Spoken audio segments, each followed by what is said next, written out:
ሳም ከተለያየን 1 ሰዓት እንኳን ሳይሞላው ደውሎ ያወረድኩት ቦታ ላይ ቆሞ እየጠበቀኝ እንደሆነ ነገረኝ። የሄደበት እንዳልተሳካለት በስልኩ ሲያወራ ያስታውቅ ነበር። እሱ ከነበረበት ቦታ ርቄ ስላልነበር ብዙ ሳላስጠብቀው ደረስኩለት። ፊቱን ተራራ ሳክሎ ነፋፍቶታል። ምን ነው ዛሬም አልተሳካልህም? አልኩት ግምቴ ትክክል መሆኑንና አለመሆኑን ለማረጋገጥ። ምንም መልስ ሳይመልስልኝ ሲቀር ዝምታ መልስ ነው በሚለው አባባል እንዳልተሳካልህ አረጋገጥኩ። በቃውን ፈታ በል። መጀመሪያም በፌስቡክ ተዋውቀ ይሳካልኛል ብለህ ማመን አልነበረብህም። እስኪ በእናትህ አትፈላሰፍ። ስንቱ አይደል እንዴ በፌስቡክ ተዋውቆ የሚያስቀና ቤተሰብ የሚመሰርተው? ቆይሽ ምንድነው የተፈጠረው? ልጅቷ ብር እንጂ ባል አይደለም እየፈለገች ያለችው። እንዴት አወክ? ቅድም ስትሸኘኝ ካንተ መኪና ስወርድ አይታይ ነበር። ከዚያ ገና ከመግባቴ ሰላም እንኳን ሳትለኝ ማን ነው አብሮ የመጣው ብላ ጠየቀችኝ። እኔም ካንተ ጋር ስንለያይ እንዴት እንዳየችኝ ተገርሜ ጓደኛዬ እንደሆንክ ነገርኳት። ካሁን የየራሳችንን ጨዋታ እንጀምራለን ብዬ ስጠባበቅ በድጋሚ የጓደኛ መኪና በጣም ያምራል አለችኝ። ምንም መልስ ሳልመልስላት አንተን ብትረሳ ብዬ ከመኪናው በላይ እሷ ቆንጆ እንደሆነች ነገርኳት። አመሰግናለሁ ብላ በዝምታ ፈዘዘች። ምናልባት የመጀመሪያ ቀናችን ስለሆነ ማውራት ፈርታ ይሆናል ብዬ ለብዙ ሰዓታት እኔ ጋዜጠኛ እሷ ደግሞ ዜና ሰሚ ሆነን ቆየን። ለካ ከመጀመሪያው ጀምሮ ጭንቅላቷን የፈዘዘው ፍርሃት ሳይሆን ያንተ መኪና ነበር። በድጋሚ ጓደኛ ፍቅረኛለሁ ብላ ጠየቀችኝ። በጣም እየተገረምኩ የምትለኝን ለመስማት ብዬ የለውም አልኳት። ደብቃ የነበረውን ጥርሷን ብልጭ እያደረገች ከኔ ጋር ለምን እንደተቀጣጠርን ረስተው እና ጓደኛ ይፈልግም ብላ ጠየቀችኝ። የሚሆነው ስላጣ ነው እንጂ ይፈልጋል አልኳት። ያንን ሁሉ ሰዓት ስለሷ ቁንጅናና ስለኔ ህይወት ስንት ነገር ስቀባጥር ምንም ያልመለሰችልኝ ነች። ስላንተ ስናወራ ግን አፏ ተከፍቶ በጥያቄ ታጣድፈ ይጀምር። አታስተዋውቀኝም አለችኝ። ቀላል አስተዋውቅሻለሁ። ስንጋባ እኮ አንዱ ሚዜ እሱ ነው አልኳት። እሺ ስልኩን ስጠኝ አለችኝ። አሁን ምን ይሰራልሻል ስላት ውዴ ደግሞ ድንገት ያንተ ስልክ አልሰራ ካለኝ በሱ እንዳገኘህ ነዋ ስትለኝ እኔ ወንድምህ ጠብቂኝ እሺ በቃሌ ስለማላውቀው ተቀብዬው ልምጣ ብዬ የተጠቀመችውን ሂሳብ እንኳን ሳልከፍልላት በተቀመጠችበት ጥያት ወጣሁ። በተፈጠረው ነገር እየተዝናናሁ አይ ሀብታም ለካ ፊቱንም ሳያሳይ በመኪናው ብቻ መፈቀድ ይችላል እያልኩ ብቻዬን መሳቅ ስጀምር በመሃል ሳቢ ደወለችልኝ። መኪናውን ፈልገው ስለመሰለኝ ቶሎ አነሳሁት። ወዬ ሳብዬ። አብርሽዬ እንዴት ዋልክ? አለሁልሽ ሳብዬ። ትናንት የሰጠው ገንዘብ ስለማይበቃ ዛሬ የምትዝናናበትን ቤት እኔ ነኝ የምመርጥልህ እሺ? ኧረ አይገባም ነበር ሳብዬ። ትንሽ ከተደረደርኩ በኋላ ምርጫዋን ተቀበልኩ። የመረጠችልኝ ቤት ስሙ ኒው ላይፍ እንደሚባል ነገረችኝ። የቤቱ ስም ወደኛ ሲተረጎም አዲስ ህይወት መሆኑ ነው። አድራሻውን ከሰጠች በኋላ ብራንድ የሆነ ጫማ እንዳደርግ አስጠንቅቃኝ ቦታው ሲደርስ ችግር ካለ እዚያው ቆሜ እንድደውልላት ነገረችኝ። ስልኩን ከዘጋው በኋላ ጓደኛዬ ሳሚን በማረጋጋት ብራንድ የሆነ ጫማና ልብሶችን ለመግዛት ወደ ሱቅ ሄድን። ማታ ከምሽቱ 3 ሰዓት በኋላ ጓደኛዬ ሳሚ ጋር ራት በልተን ከጨረስን በኋላ እሱን ቤቷ አድርሼ እኔ ለመዝናናት ሳባ ወደ መረጠችልኝ ቤት አመራሁ። ሳባ የመረጠችልኝን ቤት ስለማላውቀው በሰጠችኝ አድራሻ ለማግኘት ሰዎችን እየጠየቅኩ ከዋናው አስፓልት ወጥቼ ውስጥ ለውስጥ ገባሁ። ብዙ ከዞርኩ በኋላ የተመረጠልኝን ቤት አገኘሁት። ቤቱ ብዙ ሁከት ያልበዛበት ስለነበር በአካባቢው ጸጥታ ሰፍኗል። ከቤቱ ፊት ለፊት የቆሙት መኪኖች ከብዛታቸው ባለፈ ዘመናዊነታቸው እኔ ከያዝኩት መኪና ያልተናነሰ ነበር። መኪናዬን የት ማቆም እንዳለብኝ ቦታ የሚጠቁመኝ ሰው ለራሱ አለባበሱ እንደሌሎቹ አንጸባራቂ ሰደርያ ሳይሆን ሙሉ ሱፍ ነበር። እሱን ሳየው ሳቢ ለምን ብራንድ የሆነ ነገር ልበስ እንዳለችኝ ገባኝ። መኪናዬን እሱ የቆመበት ቦታ ላይ ካቆምኩ በኋላ አንድ ወጣት ፊልም ላይ እንደማየው አቤት ጋሽ ያስፈልጋል ብሎ ጠየቀኝ። ጥያቄው ስላልገባኝ ምንድነው የሚያስፈልገው ብዬ ጠየቅኩት። ወጣቱ ለሰፈሩ አዲስ መሆኔን በጠየቅኩት ጥያቄ ጠርጥሮ ይመቾት በቃ ብሎኝ ጥሎኝ ሄደ። በንግግሬ የሆነ ያጠፋሁት ነገር እንዳለ ታወቀኝ። ከመኪናዬ ወርጄ ቀጥታ ለመኪናዬ ቦታ የጠቆመኝ ሽማግሌ ጋር በመጠጋት ወጣቱ ስለጠየቀኝ ነገር እንዲያስረዳኝ ለመንኩት። የዚህ ሰፈር ማፊያዎች ናቸው። ኮኬንና የወሲብ ማበረታቻ መድኃኒቶችን የሚሸጡት አለኝ። በራሴ ኋላ ቀርነት እየተዝናናው ወደ ክለቡ አመራሁ። አንገታቸው ላይ እንግዳ ተቀባይ የሚል ባጅ ያደረጉ 2 ቆንጆ ሴቶች ተቀምጠዋል። ለቤቱ አዲስ እንደሆንኩ ለማስነቃት እነሱን ዞር እንኳን ብዬ ሳልመለከት ቀጥታ ወደ ፎቅ ወጣሁ። በር ላይ 2 ጠብደል ጎረምሶች በሩን በሰውነታቸው ስፋት ሸፍነው ቆመዋል። እነሱን ሳላናገር ሌላ ክለብ እንደለመድኩት ለመግባት ስሞክር ከቆሙበት ነቅነቅ እንኳን ሳይሉ አንደኛው መታወቂያ ብሎ ጠየቀኝ። እንደ አንዳንዱ ወግ አጥባቂ ክለቦች እድሜን ለማየት ፈልጎ ሊሆን ይችላል ብዬ የቀበሌ ነው አልኩት። ዋሌቴን ለማውጣት እጄን ወደ ኋላ ኪሴ እያስገባሁ። ሰውየው በመልስ የተበሳጭቶ አይኑን እያጉረጠረጠ ይቅርታ፣ እዚህ ጋር እኮ የቆምነው ለስራ ነው አለኝ። ታዲያ እኔ ጨዋታ ነው አላልኩ? የቀበሌ መታወቂያ ካልፈለጉ ምን አድርግ ነው የሚሉኝ እያልኩ ለብቻዬ ካወራሁ በኋላ እሺ መንጃ ፍቃድ ልስጥህ አልኩት። ሁለተኛው ጠብደል ሰውዬ ከቆመበት እንደ ሮቦት ገንደስ ገንደስ እያለ ወደ እኔ በመጠጋት እሺ አሁን ከዚህ ሂድ አለኝ ትዕዛዝ በሚመስል ንግግር። ለጠየቁኝ ጥያቄ ትክክለኛውን መልስ የመለስኩ ስለመሰለኝ ምን አጠፋው እያልኩ መከራከር ጀመርኩ። ዝምታቸው ሲበረታብኝና እንደማላሸንፋቸው ሲገባኝ ይቅርታ፣ ለቤቱ እኮ አዲስ ስለሆንኩ ነው አልኳቸው። እዚህ ከመምጣት በፊት ታች ውረድና እንግዳ ተቀባዮቹን አናግር፣ ሁሉም መረጃ ያለው እነሱ ጋር ነው አለኝ። ከነሱ ጋር ነገር መመላለሱን አቆሜ እያየሁ እንዳላየው ያለፍኳቸውን ሴቶች ለማናገር ወደ ኋላ ተመለስኩ። እንግዳ ተቀባዮቹ ጋር ከደረስኩ በኋላ ይቅርታ፣ ወደ ውስጥ ለመግባት ፈልጌ ነበር ብዬ ጠየቅኳቸው። አዲስ ኖት? አዎ፣ ዛሬ መጀመሪያዬ ነው። በጣም ጥሩ። በመጀመሪያ እንኳን ወደ ኒው ላይፍ ክለብ በሰላም መጡ። የቤታችንን አገልግሎት ለማግኘት መጀመሪያ የደንበኝነት ካርድ ማውጣት ይጠበቅብዎታል አለችኝ። ለእኔ ያሳየችው አክብሮትና ቤቱን ያስተዋወቀችበት መንገድ ከኢትዮጵያ አየር መንገድ መስተንግዶ ጋር ሲመሳሰልብኝ እዚህ ከመምጣትሽ በፊት ሆስተስ ነበርሽ እንዴ ብዬ ልጠይቃት ካሰብኩ በኋላ አይ የአየር መንገዱ ክለብ ነው ብላ ብታስደነግጠኝስ ብዬ ተውኩት። አልገባኝም፣ ክለብም እንደ ሆስፒታል ካርድ ማዘጋጀት ጀመረ እንዴ? አይ ይሄ እንደዛ አይደለም። አሁን የሚያወጡት ካርድ ዲጂታል ስለሆነ ሁሌም እዚህ ሲመጡ እንደ መታወቂያ ነው የሚያገለግለውት። እሺ ካርዱን ለማውጣት የሚጠበቅብኝ ነገር ምንድን ነው?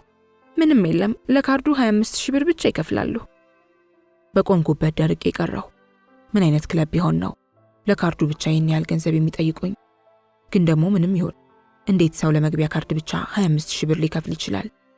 ምናልባት አንዴ ከፍዬ ከገባው በኋላ ለወር ዘግተው ምግብና መጠጥ ችለው ሊቀልቡኝ ይሆን? ግን ሳባ ምን አስባ ነው እንደዚህ አይነት ቤት የመረጠችልኝ እያልኩ ለራሴ ጥያቄ ካቀረብኩ በኋላ ስልኬን አውጥቼ ወደ ሳባ ደወልኩ። የተፈጠረውን ነገር እንዳለ በዝርዝር ነገርኳት። በነገርኳት ነገር ከት ብላ ከሳቀችብኝ በኋላ ስልኩን ላንዳቸው እንድሰጣቸው ነገረችኝ። ወዲያው ሂሳብ ለነገረችኝ ሴት ስልኩን ሰጠዋት። የሳባን ድምፅ ስትሰማ ፈገግታዋ ጨመረ። ስልኩን አናግራ ከጨረሰች በኋላ ከመሳቢያው ውስጥ 2 ካርዶች አውጥታ እየሰጠችኝ ይሄ ሲልቨሩ ካርድ በር ላይ አሳይተው የሚገቡበት መታወቂያዎት ነው። ይሄ ወርቃማው ደግሞ ውስጥ ከገቡ በኋላ ቤቱ የሚሰጠውን ማንኛውንም አይነት አገልግሎት በነፃ የሚያገኙበት ነው።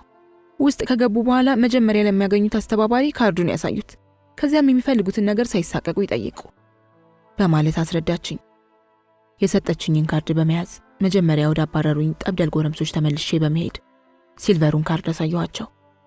ወዲያው እጃቸውን ወደ ኋላ አጣምረው የያዝኩትን ካርድ በሩ ላይ ወደ ተገጠመው ዘመናዊ የካርድ ማንበቢያ እንዳስጠጋው ነገሩኝ። የያዝኩትን ካርድ ወደ ማንበቢያው ሳስጠጋው ሲበራ የነበረው ቀይ መብራት ወደ አረንጓዴ ተቀየረ። በሩ ወደ ውስጥ ተከፈተ። ታፍኖ የነበረ የዘፈን ድምፅ መጮህ ጀመረ። እግሬ ገና ከመግባቱ አንድ ሱፍ የለበሰ አስተባባሪ እንኳን ወደ ኒው ላይፍ በደህና መጡ ካሌ በኋላ ከፊት ከፊት እየመራ ወስዶ ከአንድ ትልቅ ሶፋ ላይ አስቀመጠኝ። ካስቀመጠኝ በኋላ እንደለመድኩት ምን ልታዘዝ ይለኛል ብዬ ስጠብቅ በተቀመጥኩበት ጥሎኝ ሄደ። በምትኩ ከላይ ጎልቶ የሚታይ ተለጣፊ ጡት ማስያዣ፣ ከታች ደግሞ ቁምጣ የሆን ፓንት ለመለየት የሚያስቸግር ልብስ የለበሰች ሴት በብርጭቆ የተቀዳ ስሙን የማላውቀው መጠጥ ይዛልኝ መጣች። መጠጡን ለመቅመስ ያህል አንዴ ከተጎነጨው በኋላ ጠረጴዛ ላይ ያስቀመጥኩት። ውስጥ ያሉት ወንዶች ብዙዎቹ ጎልማሳ የሚባለውን የእድሜ ክልል ለማለፍ የተቃረቡ ናቸው። ሁሉም ወንዶች አንድ አይነት አለባበስ በለበሱ ቆነጃጅት ታጅበዋል። መጀመሪያ ስገባ ተቀብሎ ያስቀመጠኝ አስተባባሪ ተመልሶ ወደ እኔ በመምጣት የሆነ የሚያምር መጽሔት በአክብሮት ሰጠኝ። እየተካሄደ ያለው ነገር ምኑም ስላልገባኝ የተሰጠኝን ወርቃማ ካርድ እያሳየው ይቅርታ ወንድሜ፣ እኔ ለቤቱ አዲስ ነኝ፣ ሰው ጋብዞኝ ነው የመጣሁት እና ቅር የማላሰኝ ከሆነ የምታቀርብልኝን ነገር እያስረዳኝ ቢሆን ደስ ይለኛል አልኩት። የያዝኩትን ወርቃማ ካርድ ከተመለከተ በኋላ ምንም ችግር የለም፣ በያዝከው ካርድ ምንም ነገር ማድረግ ትችላለህ። ከአሁኗ ሰዓት ጀምሮ እኔ ራሴ እዚሁ ከጎኖት ቆሜ አገልግሎት ሰጥዎታለሁ አለኝ። የወጣቱ ጸባይና ትህትና በጣም ደስ ይላል። በተናገረው መሰረት አጠገቤ በመቆም ስላቀረበልኝ መጽሔት ማስረዳት ጀመረ። ይህ አሁን ያመጣሁልዎት መጽሔት ውስጡ በቆነጃጅቶች ፎቶ የተሞላ ነው አለ መጽሔቱን እየገለጠ በማሳየት። እናም ከነዚህ ቆነጃጅቶች መሃል እርሱ የመረጧትን እናቀርባለን ብሎ አስረዳኝ። መጽሔቱን እያገላበጥኩ መምረጥ ጀመርኩ። ከፎቶ በተጨማሪ ከስር ዕድሜያቸውና ቁመታቸው አብሮ በጽሑፍ ተገልጿል። ሁሉም ቆንጆች ናቸው። የቷን መርጬ የቷን መተው እንዳለብኝ ተወዛገብኩ። በድፍረት በዕድሜ ያነስ ያለችውን መርጬ አሳየሁት። ወጣቱ የመረጥኳትን ልጅ ከተመለከተ በኋላ ከስር የተጻፈውን መለያ ቁጥር መዝግቦ ወደ ውስጥ ገባ። ብዙም ሳይቆይ የመረጥኳትን ቆንጆ ከኋላ አድርጎ እሱ ከፊት እየመራ ይዟት መጣ። ለረጅም ጊዜ እንደሚተዋወቅ ሰው ደስ የሚል ፈገግታ እያሳየች አቅፋ ጸጉሬን በመደባበስ ጨዋታዋን ጀመረች። የልጅቷ ቁንጅና በፎቶ ላይ ከሚታየው በላይ በአካል ውበቷ ጎልቶ ይታያል። እንዴት እንዳሰለጠኗት ባላውቅም አሳሳሟ የሆነ የሚያፈዝ ነገር አለው። ጨዋታችን ደርቶ የተለያዩ ወሬዎችን ማውራት ጀመርን። ሁሉም ሴቶች ስራ ከመጀመራቸው በፊት ከአሳሳም ጀምሮ ደንበኞችን እንዴት ማስደሰት እንዳለባቸው ስልጠና እንደሚሰጣቸው ነገረችኝ። ሁሉም ሰራተኞች የቤቱ ትልቁ ሀብት ደንበኛ መሆኑን አምነው ደንበኞቻቸውን በከፈሉት የገንዘብ ልክ አስደስተው መሄድ እንዳለባቸው አስረዳችኝ። ደንበኛን ለማስደሰት ለምታደርገው ጥረት ስንት እንደሚከፈላት ለማወቅ ፈልጌ ለመሆኑ ደሞዝሽ ስንት ነው ብዬ ጠየኳት። አንተ የከፈልከው 50% የኔ ነው አለችኝ። እንደዛ ስትለኝ ደነገጥኩ።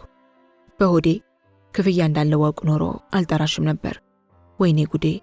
አሁን ክፍያው ስንት ይሆን እያልኩ ሳነበንብ፣ እንደናንተ አይነት ወጣት ባለ ሀብቶችን ደግሞ ብዙ ጊዜ እዚህ ስለማትመጡ በደንብ እናበረታታለን አለችኝ።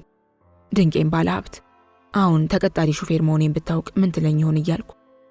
በጣም ደስ ይለናል፣ ያንቺ ክፍያ ግን በጣም አንሷል አልኳት፣ ስንት እንደሚከፈላት የማውቅ በመምሰል። ታዲያ ምን ችግር አለው? የሚቆረጠብኝን 50% ደግሞ አንተ ትሞላልኛለህ አለችኝ በሚለሰልሱ ጣቶቿ ፊቴን እየደባበሰች። በደስታ ነዋ። ስንት ነበር የተቆረጠብሽ አልኳት፣ በተዘዋዋሪ ሙሉ ክፍያዋን ለመስማት ቸኩዬ። አፏን ሞልታ 2500 ብር አለችኝ። ደም ግፊት ቢኖርብኝና እዛው ጸጥ ብል ምንኛ ደስ ባለኝ ነበር። ጠረጴዛ ላይ አስቀምጬ የነበረውን ምንነቱ ያልታወቀ መጠጥ አንስቼ በመጠጣት ከከፈልኩም ማይቀር በሚል ሐሳብ ታዲያ የምን ጊዜ መፍጀት ነው? ከዚህ ወጥተን በደንብ እንጫወታ አልኳት። እንደዛ እንኳን አይቻልም።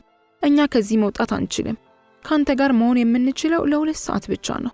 ሌላ ነገር ማድረግ ከፈለክ ሰዓታችን ሳያልቅ እዛኛው ክላስ ገብተን እንደፈለግን መሆን እንችላለን አለችኝ ከፊት ለፊት መብራቱ የጠፋ ክፍል እየጠቆመች። ለሷ የምከፍለው 5000 ብር የሚያገለግለው ለ2 ሰዓት ብቻ መሆኑን ስትነግረኝ ደግሞ ይበልጥ አመመኝ። እና ከዚህ ቤት ምንም አይነት ሴት መውሰድ አልችልም ማለት ነው ብዬ ጠየኳት። እኛ ቤት ፈልገ የምታጣው ነገር የለም። ለሱም ቢሆን ሌላ የተዘጋጁ ሴቶች አሉ። እንዴት ነው እነሱ ማግኘት የምችለው? ከኔ ጋር ከጨረስከ በኋላ ልጁን ጠይቀው ይነግርሃል። የተከፈለው 5000 ብር ያለ አግባብ ከሚባክን ብዬ ከኔ ጋር ለመቆየት የተመደበላት ሰዓት ሳያልፍ ወደ ጠቆመችኝ ክላስ ተያይዘን ገባን። በ5000 ብር ለመዝናናት የተመደበልኝን ጊዜ ከጨረስኩ በኋላ መጀመሪያ የነበርኩበት ሶፋ ላይ ተመልሼ ተቀመጥኩ። ሱፍ የለበሰ ወጣት ከገባሁበት መመለሴን አይቶ ወደ እኔ በመምጣት እንዴት ነበር ጌታዬ? እስካሁን በነበረው መስተንግዶ ቅሬታ ወይም ደግሞ አስተያየት አሉት ብሎ በትህትና ጠየቀኝ። ምንም የጎደለብኝ ነገር ስላልነበር ምንም ቅሬታ የለኝም። በዚህ አጋጣሚ ግን ደንበኛ እያያዛችሁን ሳላደንቅ አላልፍም አልኩት። በጣም እናመሰግናለን ጌታዬ። ሌላ ምን ልታዘዙት? በያዙት ወርቃማ ካርድ ሁሉንም መስተንግዶ ማግኘት ይችላሉ በማለት መጀመሪያ የነገረኝን ማብራሪያ ደገመልኝ። ጌታዬ የሚለው ቃል ለኔ የሚገባ ስላልመሰለኝና እንደ ጓደኛው በመቁጠር ሳይሳቀቅ እንድናወራ ብዬ በማሰብ እባክህ አብርሃም እያልክ ጥራኝ አልኩት። ይቅርታ ጌታዬ ብዬ መጥራትን የቤቱ ሕግ ስለሚያስገድደኝ በስሞት ልጠራውት አልችልም ብሎ መለሰልኝ። በሱ መልስ ከመገረም ይልቅ ሀገሬ ከደነገገችው ሕገ መንግሥት በላይ የአንድ ባለ ሀብት ሕግና ትእዛዝ ሲከበርና ሲፈራ ሳይ በምኖርባት ሀገር መገረምና ማፈር ጀመርኩ። ይሁን ግድ የለም። ቅድም ካስመረጥከኝ ቆነጃጅት መሃል አንዷን ወደ ቤት መውሰድ ፈልጌ ነበር አልኩት። የገባንበት ክፍል የተለያዩ ሀገራት ዲፕሎማቶችን ጨምሮ በትልልቅ ባለ ሀብቶች የተሞላ ነው። ከሁሉም ደንበኞች ፊት ለፊት ጠረጴዛ ላይ ከሺሻ እስከ ባዕድ አደንዛዥ እጾች ተደርድረዋል። እኔም ሰፊ ሶፋ ላይ ከተቀመጥኩ በኋላ መጀመሪያ ምን መጠቀም እንደምፈልግ ጠየቀኝ። ምን አለ አልኩት፣ ቤቱ የሚሰጠውን አገልግሎት ይበልጥ ለማጣራት ፈልጌ። ከሺሻ ጀምሮ እስከ ኮኬንና ካናቢስ አለ አለኝ። በአካል የማያቸው ቆነጃጅቶች የት ይሆኑ እያልኩ አይኔን ማንከራተት ጀመርኩ። በሁኔታው እየተወዛገብኩ ሳለ አስተባባሪው ሺሻውን ይዞልኝ መጣ። ጠረጴዛዬ ላይ አዘጋጅቶ ከጨረሰ በኋላ ከትንሽ ደቂቃዎች በኋላ እንስቶቹ ወደ መድረክ በመውጣት ራሳቸው ማስተዋወቅ ይጀምራሉ። እርስዎም ከሚወጡት መሃል የሚፈልጉትን መርጠው ቁጥሩን እዚህ ወረቀት ላይ መዝግበው ለኔ ይስጡ ብሎኝ ብጣሽ ወረቀትና እስክሪብቶ አስቀምጦልኝ ተመልሶ ወደ ውስጥ ገባ። እኔም የሆነ ቲያትር ለማየት እንደሚጠባበቅ ሰው መድረኩን እየተመለከትኩ እንስቶቹ ወጥተው ራሳቸውን እስከሚያስተዋውቁ ድረስ በጉጉት መጠባበቅ ጀመርኩ። እሱ እንዳለው ከደቂቃዎች በኋላ የክፍሉ መብራት ሙሉ ለሙሉ በመጥፋት እንስቶቹ የሚቆሙበት ቦታ ብቻ በመብራት ደመቀ። እንስቶቹም ከላይ ጡት ማስያዣ ከታች ቢኪኒ ተብሎ የሚጠራውን ፓንት ለብሰውና ሂል የሚባለውን ወይም ረዥም ተረከዝ ያለውን ጫማ ተጫምተው መድረክ ላይ ተደረደሩ። እነሱ ወደ መድረክ ሳይወጡ በፊት እየተንደቀደቀ ሲረብሽ የነበረ የሺሻ ድምፅ የሁሉም እኩል ጸጥ አለ። መድረክ ላይ የተደረደሩት እንስቶች ጡት ማስያዣ ላይ የተለጠፈ የራሳቸው የሆነ መለያ ቁጥር አላቸው። እንደ ጨረታ ቀድሞ የተጠራ ቁጥር ከመድረክ ይወርዳል። ከዚህ በፊት እንደዚህ አይነት ቤት ገብቼ ስለማላውቅና የመጀመሪያዬ ስለነበር ቀድሜ ለመጥራት አልደፈርኩም። የእንስቶቹ ብዛት ቤት ውስጥ ካሉት ባለሀብቶች ብዛት ስለሚበልጥ ሁሉም ባለሀብት የራሱን ቁጥር ቢጠራ መድረክ ላይ የሚተርፍ አይጠፋም። ሁሉም ባለሀብቶች መርጠው ከጨረሱ በኋላ እኔም ከቀሩ ሴቶች መሃል አንዷን መርጬ የተሰጠኝ ወረቀት ላይ በመመዝገብ መጠባበቅ ጀመርኩ። ሁሉም እንስቶች ከመድረክ ወረዱ። ፕሮግራሙ ያለቀ ስለመሰለኝ የጠፋው መብራት ይበራል ብዬ ስጠባበቅ ጭራሽ መድረኩ ጭምር ጠፍቶ ቤቱ ሙሉ ለሙሉ ጨለማ ሆነ። ከኔ ውጭ የነበሩት ባለሀብቶች በጠቅላላ ማጨብጨብ ጀመሩ። ትንሽ ካሰብኩ በኋላ ለሴቶቹ ስለመሰለኝ እኔም አብሬ ማጨብጨብ ጀመርኩ። ወዲያው መድረክ ላይ ጠፍቶ የነበረው መብራት በድጋሚ በመብራት ፊታቸውን አዙረው መቀመጫቸው ለታዳሚ የሚያሳዩ ወንዶች ተደርድረው አየሁ። ለሴቶቹ መስሎኝ ያጨበጨብኩት ጭብጨባ ለነሱ መሆኑን ሳውቅ ምነው እጄን በቆረጠው አልኩ። ከሴቶቹ በላይ የወንዶቹን መለያ ቁጥር ወንዶቹ ለመጥራት ሲሽቀዳደሙ ሳይ ቤቱን ለቀው ውጣ የሚል ስሜት ተሰማኝ። መረጣው ካለቀ በኋላ ወረቀትና እስክሪብቶ የሰጠኝ ወጣት ከገባበት መጣ። እንዴት ነበር ጌቴ፣ የሚፈልጉትን መረጡ ብሎ ጠየቀኝ። ምንም መልስ አልመለስኩለትም። ከቤቱ ቶሎ መውጣት ፈልጌ ስለነበር የመዘገብኩበትን ወረቀት አንስቼ ሰጠሁት። የመረጥኳትን ሴት ከነበረችበት ክፍል ሄዶ አመጣልኝ።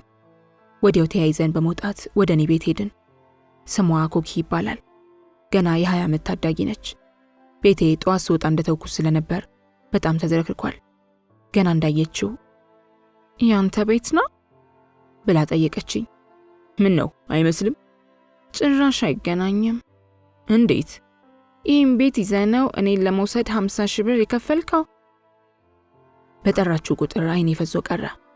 ለጠየቀችኝ ጥያቄ ለመመለስ አፌ መንተባተብ ጀመረ። ምን ነው አንተ አይደለም እንዴ ከፈልከው? ብላ ደግማ ጠየቀችኝ። በራሴ መናደድ ጀመርኩ። ምን ነበር ሳባ ይህን ያህል ብር ቀድማ ከምትከፍልልኝ ብሩን ቆጥራ በእጄ ብትሰጠኝ የሚል ቁጭት አደረብኝ። ምን ነው ዝም አልክ? አለችኝ።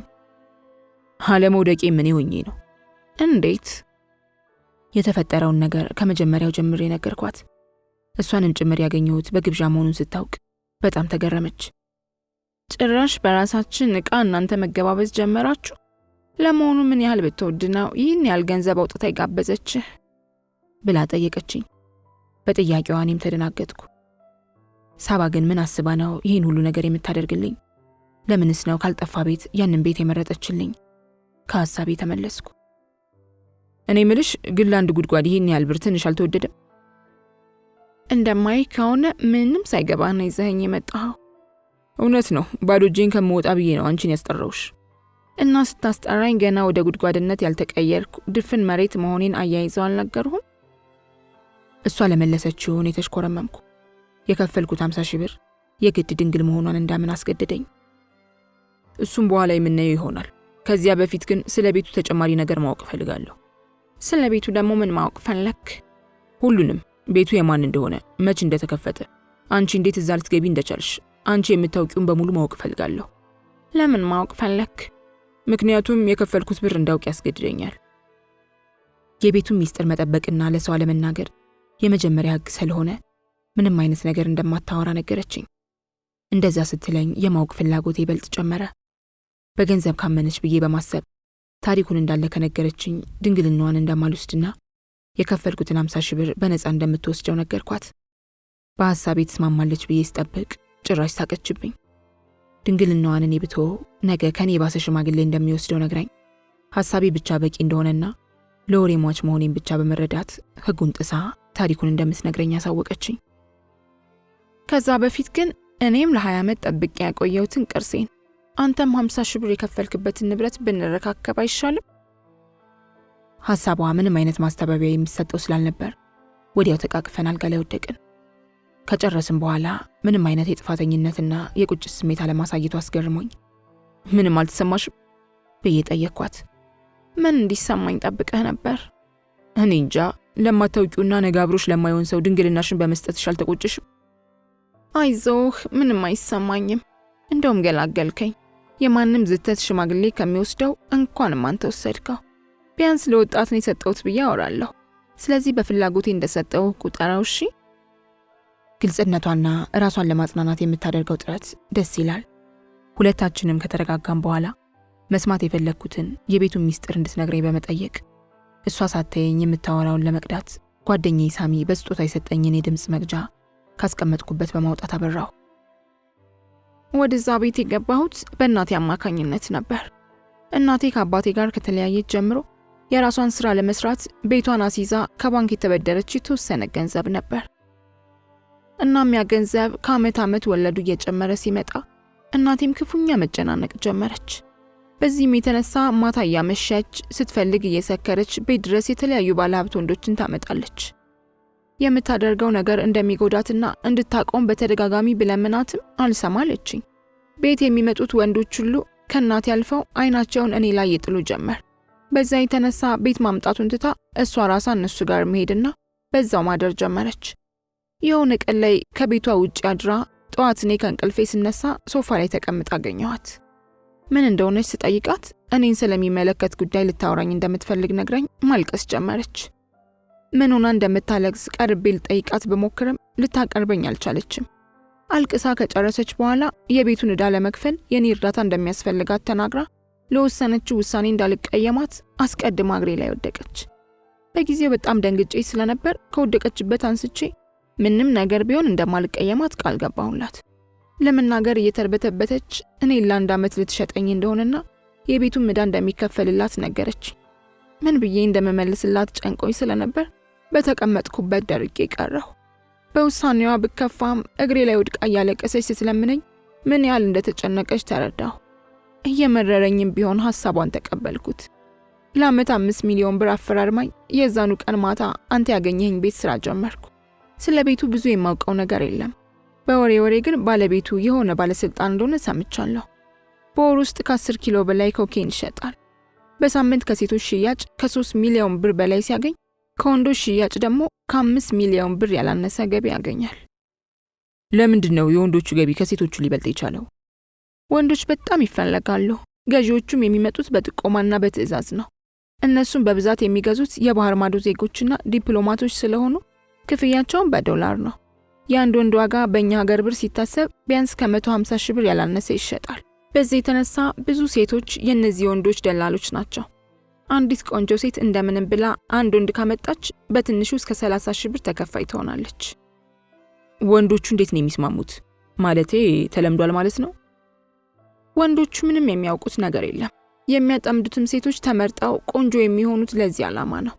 ወንድ ልጅ የቆንጆ ሴት ፈገግታ ካየ ማሰብ ያቆምና በሐሳቡ አልጋ ፍለጋ ይሮጣል። እሷን ተከትሎ ከሄደ የሚጠበቅባት ማስከር ብቻ ነው። ከዛ በኋላ ያለውን ጉዳይ ዋናዎቹ ይጨርሱታል። ምናልባት የተወሰደው ወንድ ጠዋት ራሱን ሲያውቅ ማታ አብሮት ያደረውን ወንድ ለማግባት ከተስማማ ውጭ ሀገር የመሄድ ዕድል ከማግኘት አልፎ የ1 ሚሊዮን ዶላር ተከፋይ ይሆናል።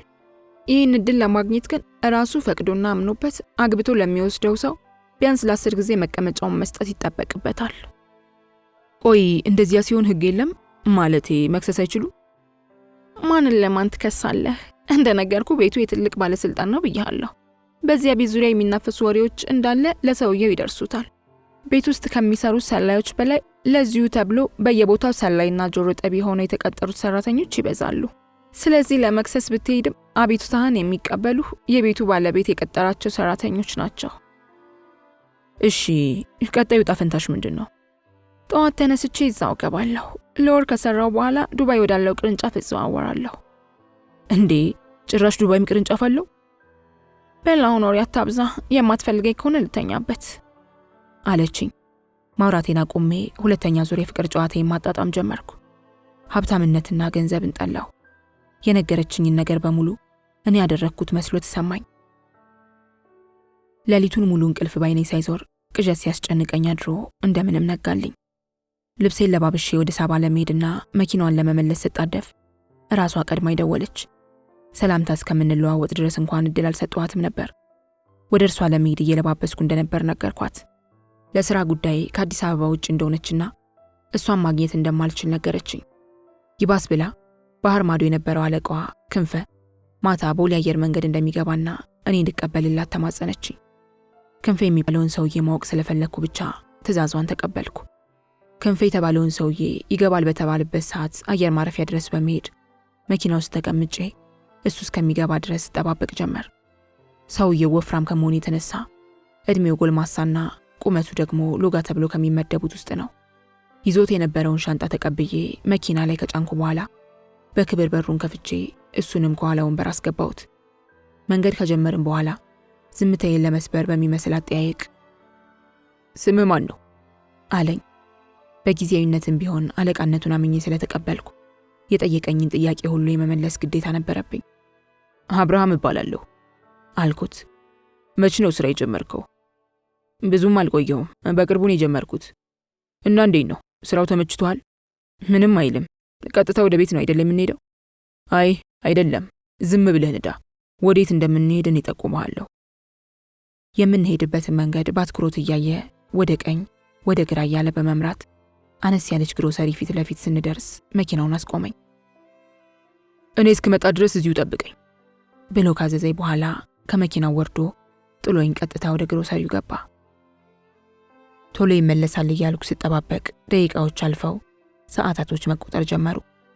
ጥበቃው ሲሰለቸኝ ለሳባ ደውዬ ሁሉንም ነገር በዝርዝር ነገርኳት። ከነገርኳት በኋላ ትደነግጣለች። ምናልባትም የሆነ ነገር ሆኖ ይሆናል ብላ በማሰብ ገብቼ እንዳየው ታዘኛለች ብዬ ስጠባበቅ በተቃራኒው እሱ ጠብቅ የሚል ትዕዛዝ ከሰጠኝ ግዴታ መኪና ውስጥ ሆኜ መጠበቅ እንዳለብኝ ነገረችኝ። በንግግሯ ሰውየው ልምድ እንዳለው ተረዳሁ። አቶ ክንፈ ከገባበት ግሮሰሪ ውስጥ የጀመረውን ውስኪ በግራ እጁ ይዞ እየተንገዳገደ ወጣ። ወዲያው ከመኪናው ወርጄ የመኪናውን በር ከፍቼ ወደ ውስጥ አስገባሁት። መኪናውን አስነስቼ መንገድ ስጀምር ወዴት ነው ብሎ ጠየቀኝ። እኔ እንጃ፣ የምንሄድበት ካለ ብዬ ነው አልኩት ደንገጥ ብዬ። የምንሄድበት ሰዓት ሲደርስ እኔ ራሴ እንሂድ እልሃለሁ አለኝ ቁጣ በተቀላቀለበት አነጋገር። ወዲያው የመኪናውን ሞተር አጥፍቼ አረፌ ተቀመጥኩ። አቶ ክንፈ ግን የሚጠጣው ውስኪ ዝም ሊያስብለው አልቻለም። ለመሆኑ በምን ተገናኝታችሁ ነው ሹፌር ያደረገችህ አለኝ በእጁ የያዘውን ውስኪ ከተጎነጨ በኋላ። ለመሆኑ ምን አይነት ባለሀብት ነው መሆን የምትፈልገው ብሎ ጠየቀኝ። የባለ ሀብት አይነቶችን ስለማላውቅ ጥያቄው ግራ አጋባኝ። አላውቅም ከማለት ብዬ በደፈናው ጥሩ ባለ ሀብት መሆን እፈልጋለሁ አልኩት። ለመሆኑ ጥሩ የሚባለው ምን አይነት ባለ ሀብት ነው በማለት ደግሞ ጠየቀኝ። መጀመሪያውኑ ጥሩ ብዬ የመለስኩት ከጥያቄው በቀላሉ የማመልጥ መስሎኝ ነበር። እኔ እንጃ ጋሼ፣ ስለ ባለ ሀብት አይነቶች ብዙ ሙቀቱ የለኝም። ለዛ ነው ሹፌር አድርጋ የባለ ሀብቶችን ኑሮ አስቀድማ የምታሳየህ። አልገባኝም። እንዳልከው በደፈናው ባለ ሀብት መሆን ብትፈልግ ኖሮ ሳባ ማድረግ አይከብዳትም ነበር። ሌላው ቢቀር በአንድ ቀን ሚሊዮነር እንድትሆን ነገሮችን ማመቻቸት ትችል ነበር። ነገር ግን ያንን ያላደረገችበት የራሷ የሆነ ምክንያት ቢኖራት ነው። ነገሮችን ይበልጥ አወሳሰበብኝ። በእርግጥ ለአንድ ቀን መዝናኛ 50 ሺህ ብር መስጠት ከቻለች ሚሊዮነር ማድረግ ይከብዳታል ብዬ አላስብም። ለምን ግን ያንን ሁሉ ነገር ለኔ ልታደርግልኝ እንደፈለገች አልገባኝም። ማውራት ከጀመርን ከብዙ ሰዓታት በኋላ አሁን መሄድ እንችላለን አለኝ። አጥፍቼ የነበረውን ሞተር በድጋሚ በማስነሳት እንደለመደው በጥቆማ ቦሌ አካባቢ ወደሚገኝ አንድ ትልቅ ቪላ ቤት በር ላይ ካደረስኩት በኋላ በቃ አንተ ወደ ቤት መሄድ ትችላለህ፣ ሻንጣዎቹን ጠዋት ለሳባ ስጥልኝ ብሎኝ ከመኪናው ወርዶ የቤቱን በር በያዘው ቁልፍ ከፍቶ ወደ ውስጥ ገባ። እኔም ወደዛ ወደዚህ ሳልል ቀጥታ ወደ ቤቴ ገብቼ ተኛው። ለሁለተኛ ጊዜ ያለምንም እንቅልፍ ሌሊቱን ሙሉ በቅዠት አሳልፌ እንደምንም ነጋልኝ። ጠዋት የአቶ ክንፈን ሻንጣ ለማድረስ ወደ ሳባ ቤት አመራሁ። ቤት ስደርስ እንደጠበቅኩት ተኝታ ስለነበር አይኗን ለመግለጥ እየከበዳት እንደምንም ተነስታ በሩን ከፍታ ካስገባች በኋላ ተመልሳ ወደ መኝታ ክፍሏ በመግባት ተኛች። ሻንጣዎቹን ከመኪናው አውርጄ ካስቀመጥኩ በኋላ እኔም ወደ መኝታ ቤቷ በመግባት ከጎኗ ጋደም በማለት በሆዴ ያስኳቸውን ጥያቄዎች ለመጠየቅ እስክትነሳ መጠባበቅ ጀመርኩ። ሌሊት አልተኛህም እንዴ አለችኝ። እንዴ አልተኛሽም እንዴ? እኔ እኮ የተኛሽ መስሎኝ እስክትነሽ ለመጠበቅ ነበር ጋደም ያልኩት አልኳት። ምን ነው የተፈጠረ ነገር አለ እንዴ? አይ የለም፣ ግን 2 ቀን እንቅልፍ ባይኔ አልዞረም። ብቻ ባንቺ ናፍቆት ነው እንዳትለኝ። እኔ እንጃ፣ መልሱ ግን አንቺ ጋር እንዳለ ይሰማኛል። ቆይ በአንድ ቀን ሚሊዮነር ማድረግ እየቻልሽ ለምን ቅድሚያ እንድሞክረው ፈለግሽ? ማን ነው በአንድ ቀን ሚሊዮነር ማድረግ እንደምችል የነገረህ? ትላንት አለቃሽ ሰክሮ እየቀባጠረ ነበር። እሺ አሁን እሱን ተወውና ማታ ማታ እየወጣ በመዝናናት ምን ተሰማህ? መኪናሽን ከያዝኩ ጀምሮ ኑሮዬ ሌሊት ሆኗል። በዛ ላይ ሁሌም ተመሳሳይ የሆነ ነገር ነው ያለው። መጨፈር፣ መጠጣት፣ ከተለያዩ ሴቶች ጋር መተኛት፣ ከዛ የተለየ ነገር የለም። ይሄ ደግሞ ገና በዚህች አጭር ቀን ውስጥ በጣም ሰልችቶኛል አልኳት። ወዲያው ፈገግ አለች። ያሰበችውን ነገር ባላውቅም እንደተሳካላት ግን በምታሳየው ፈገግታ ያስታውቅ ነበር። መጀመሪያ ሳይ ፍላጎትህን አንተ ሳትጠይቀኝ በቀላሉ ላሟላልህ አስቤ ነበር። በኋላ ግን ባለሀብት መሆን የምትፈልገው ፍቅረኛህን ለማስመለስ እንደሆነ ስትነግረኝ ልክ እንደ ክንፈ እውነተኛና የፍቅር ሰው መሆንህን ተረዳሁ። የማገኘውን ጥቅም ትቼ ለማንም ያላደረግኩትን ላንተ አደረግኩ። ሳታውቀው እሳት ውስጥ ገብተህ እንደኔ ባጭር ከምትቀጭ የእኛን ሕይወት ራስህ ሞክረህ እንድትወስን ፈለግኩ። አሁን ምርጫው ያንተ ነው። ሳባ ለኔ ብላ ያደረገችውን ነገር ስትነግረኝ የዋህነቷና ደግነቷ ይበልጥ ጎልቶ ታየኝ። ባለሀብት መሆን እንደፍሬ አልፈልግም ለማለት ከበደኝ። ግን እኮ ገንዘቡን ካገኘው በኋላ መቀየር እችላለሁ። ማለቴ ቤተሰብ መመስረት፣ ከዛ ደስተኛ የሆነ ሕይወት መኖር እችላለሁ አልኳት። ከት ብላ ከሳቀችብኝ በኋላ እንደዛ ከሆነ እኔ ለምን ደስተኛ የሆነ ቤተሰብ መመስረት አልቻልኩም ብላ ጠየቀችኝ። እኔ እንጃ፣ ምናልባት ስላልፈለግሽ ይሆናላ። ይኸውልህ እኔ እስከማውቀው ድረስ በዚህ ዓለም ላይ ደስተኛ የሆነን ቤተሰብ መመስረት የሚጠላ ሰው ያለ አይመስለኝም። ለመጀመሪያ ጊዜ የተዋወቅንበት ጠጅ ቤት ስታገኘኝ ለመዝናናት ሳይሆን ለስራ ነበር የመጣሁት። ስራዬ የተለያዩ ወንዶችን በማማለል እየወሰድኩ ለተለያዩ ወንዶች መሸጥ ነው አለችኝ። በጣም ደነገጥኩ። ከተጋደምኩበት አልጋ ወዲያው ተነስቼ ተቀመጥኩ። በኋላ መሸጥ ማለት ብዬ ጠየቅኳት። ባለፈው የላኩ ቤት እርቃናቸውን ተሰልፈው መድረክ ላይ ያያቸውን ወጣቶች ብዙዎቹን እኔ ነኝ ያቀረብኳቸው። አንዱ እንዳሳምኜ ስወስድ በትንሹ ከ100 እስከ 200 ሺህ ብር አገኝበታለሁ። አንተንም መጀመሪያ እንዳየሁ ለዛ ነበር ያሰብኩህ። ነገር ግን እንደነገርኩህ ስቀርብ ነገሮች ተቀያየሩ። ታስታውስ ከሆነ መጀመሪያ ቀን አለቃሽ እንዴት ድንግል መሆንሽን እያወቀ ዝም አለሽ ብለህ ጠይቀኸኝ ነበር። መልሱ ክንፈ ትውልደ ስፔናዊ ባል ስለነበረው ነው ምንም ያላደረገኝ። ትናንት ሌሊት ያደረስከው ራሱ ቤት ነው። ሀብትን ብሎ የጀመረው ተገዶም ቢሆን መቀመጫውን አሳልፎ በመስጠት ነው። የምትነግረኝ ነገር ከመወሳሰብ አልፎ ያስፈራኝ ጀመር። ለምን እንደሆነ ባላውቅም ቤቱን ለቀው ውጣ ውጣ የሚል ስሜት ይሰማኝ ጀመር። ግን ደግሞ ታሪኩን እስከ መጨረሻው ድረስ መስማት ፈለግኩ። ጭንቅላቴ ላይ ቆይ ለምን አቶ ክንፈ ባል አልሆነም? የአቶ ክንፈ የወንድ ጓደኛ መኖር ከእሷ ጋር ለመተኛት የሚያግደው ነገርስ ምንድን ነው የሚል ጥያቄ ይመላለስብኝ ጀመር። ያሰብኩትን ጥያቄ ተራ በተራ ጠየቅኳት። ቆይ ግን እንዴት ነው መቀመጫውን አሳልፎ ሊሰጥ የቻለው? ልክ እንዳንተ ክንፈን በጣም የሚወዳት ፍቅረኛ ነበረችው። የመጀመሪያ ስራው የባለስልጣን ሾፌር ነበር። በሹፍርናው ጊዜ የሁል ጊዜ ህልሙ የፍቅረኛውን ፍላጎትና ምኞቷን ማሟላት ነበር። የሆነ ጊዜ ማታ ቤቱ ሲገባ ፍቅረኛው መኪና ካልገዛላት መለያየት እንደምትፈልግ ነገረችው። በሰዓቱ የጠየቀችው ማድረግ ስለማይችል እየለመናት ተለያዩ። እናም አንድ ቀን ከባለስልጣኑ ጋር የሆነ ክለብ ገብተው እየጠጡ በስካር መንፈስ ሲጨንቀውና ናፍቆቱ አላስችል ሲለው በድፍረት ለባለስልጣኑ ሀብታም መሆን እንደሚፈልግና የፍቅረኛውን ፍላጎት በማሟላት መታረቅ እንደሚፈልግ ይነግረዋል። ባለስልጣኑም እያሳሳቀ ያዘነ በመምሰል እንዴት እስካሁን አልነገርከኝም ብሎ አንተ በካርድ የገባህበት ቤት ይዞት ይሄዳል። ቤቱም የባለስልጣኑ ስለነበር የሚፈልገውን መጠጥ ያለምንም መሳቀቅ እያወረደ እንዲጠጣና እንዲዝናና ፈቀደለት። ክንፈ በሰዓቱ ሾፌር ስለነበር ዋጋው ውድ የሆነ መጠጥ አልጠጣም ብሎ ቢደረደርም ባለስልጣኑ ለዚያ ቀን እንዲያርፍና ቢሰክርም እዚያው ቤት አልጋ እንደተያዘለት ነግሮ ያሳምነዋል። ክንፈም ማገኘው ብሎ ፍቅረኛውን እያስታወሰ መጠጡን ሲጋት ያመሽና ራሱን ሲስት ወደ መኝታ ቤት አስገብተው ለሆነ ስፔናዊ ይሸጡታል። የገዛው ስፔናዊም ጓደኞቹን በመጥራት ሌሊቱ ሙሉ አስገድደው እየተፈራረቁ ሲጋልቡት አድረው 200,000 ብር አስቀምጠውለት ይሄዳሉ። ክንፈ ጠዋት ላይ መቀመጫው ሲያቃጥለውና በጣም ሲያማው ወደ ሆስፒታል ይሄዳል። ሆስፒታልም ሲመረመር ጥቃት እንደደረሰበት ተናገረው። በዚህም የተነሳ ወደዚያ ያስገባውን ባለስልጣን ወይም አለቃውን ለመበቀል በተለያዩ ማህበራዊ ሚዲያዎች ስሙን እየጠራ የተለያዩ ነገሮችን በመለጠፍ ለህግና ለህዝብ ለማሳወቅ ሞከረ። ባለስልጣኑ ያንን ሰምቶ ከባድ ስም የማጥፋት ወንጀል በሚል ክስ መስርቶበት ያለ ምንም ፍርድ ለብዙ ወራቶች በማሰር የተለያዩ ጥቃቶችን ፈጸሙበት። በስካር ያስጀመሩትንም የግብረ ሰዶም ጥቃት ያለ መጠጥ ደጋግሞ አደረሱበት። በመጨረሻም አሁን ላለው ጓደኛው በ2 ሚሊዮን ብር ሸጡት። እና ማምለጥ አይችልም? ማለቴ አሁንም ቢሆን እኮ ካንቺ ጋር ለመተኛትና ሁሉንም ነገር ትቶ ካንቺ ጋር ለመኖር የሚያግደው ነገር የለም በማለት ጠየቅኳት። ጋዜጠኛ አይደለህ? ከዚህ በኋላ ያለው ሙያህን ተጠቀምና በርብረህ ድረስበት። ቆይ ልጅ መውለድ አትፈልጊም? በማለት የመጨረሻ ጥያቄ ጠየቅኳት። ልጅ መውለድ ማን ይጠላል ብለህ ነው? መልሶቹን እያወቅ ለምን እንደምትጠይቀኝ አላውቅም። ቆይ ስታስበው ከኔ የተወለደ ልጅ ሲያድግ ምን የሚሆን ይመስልሃል?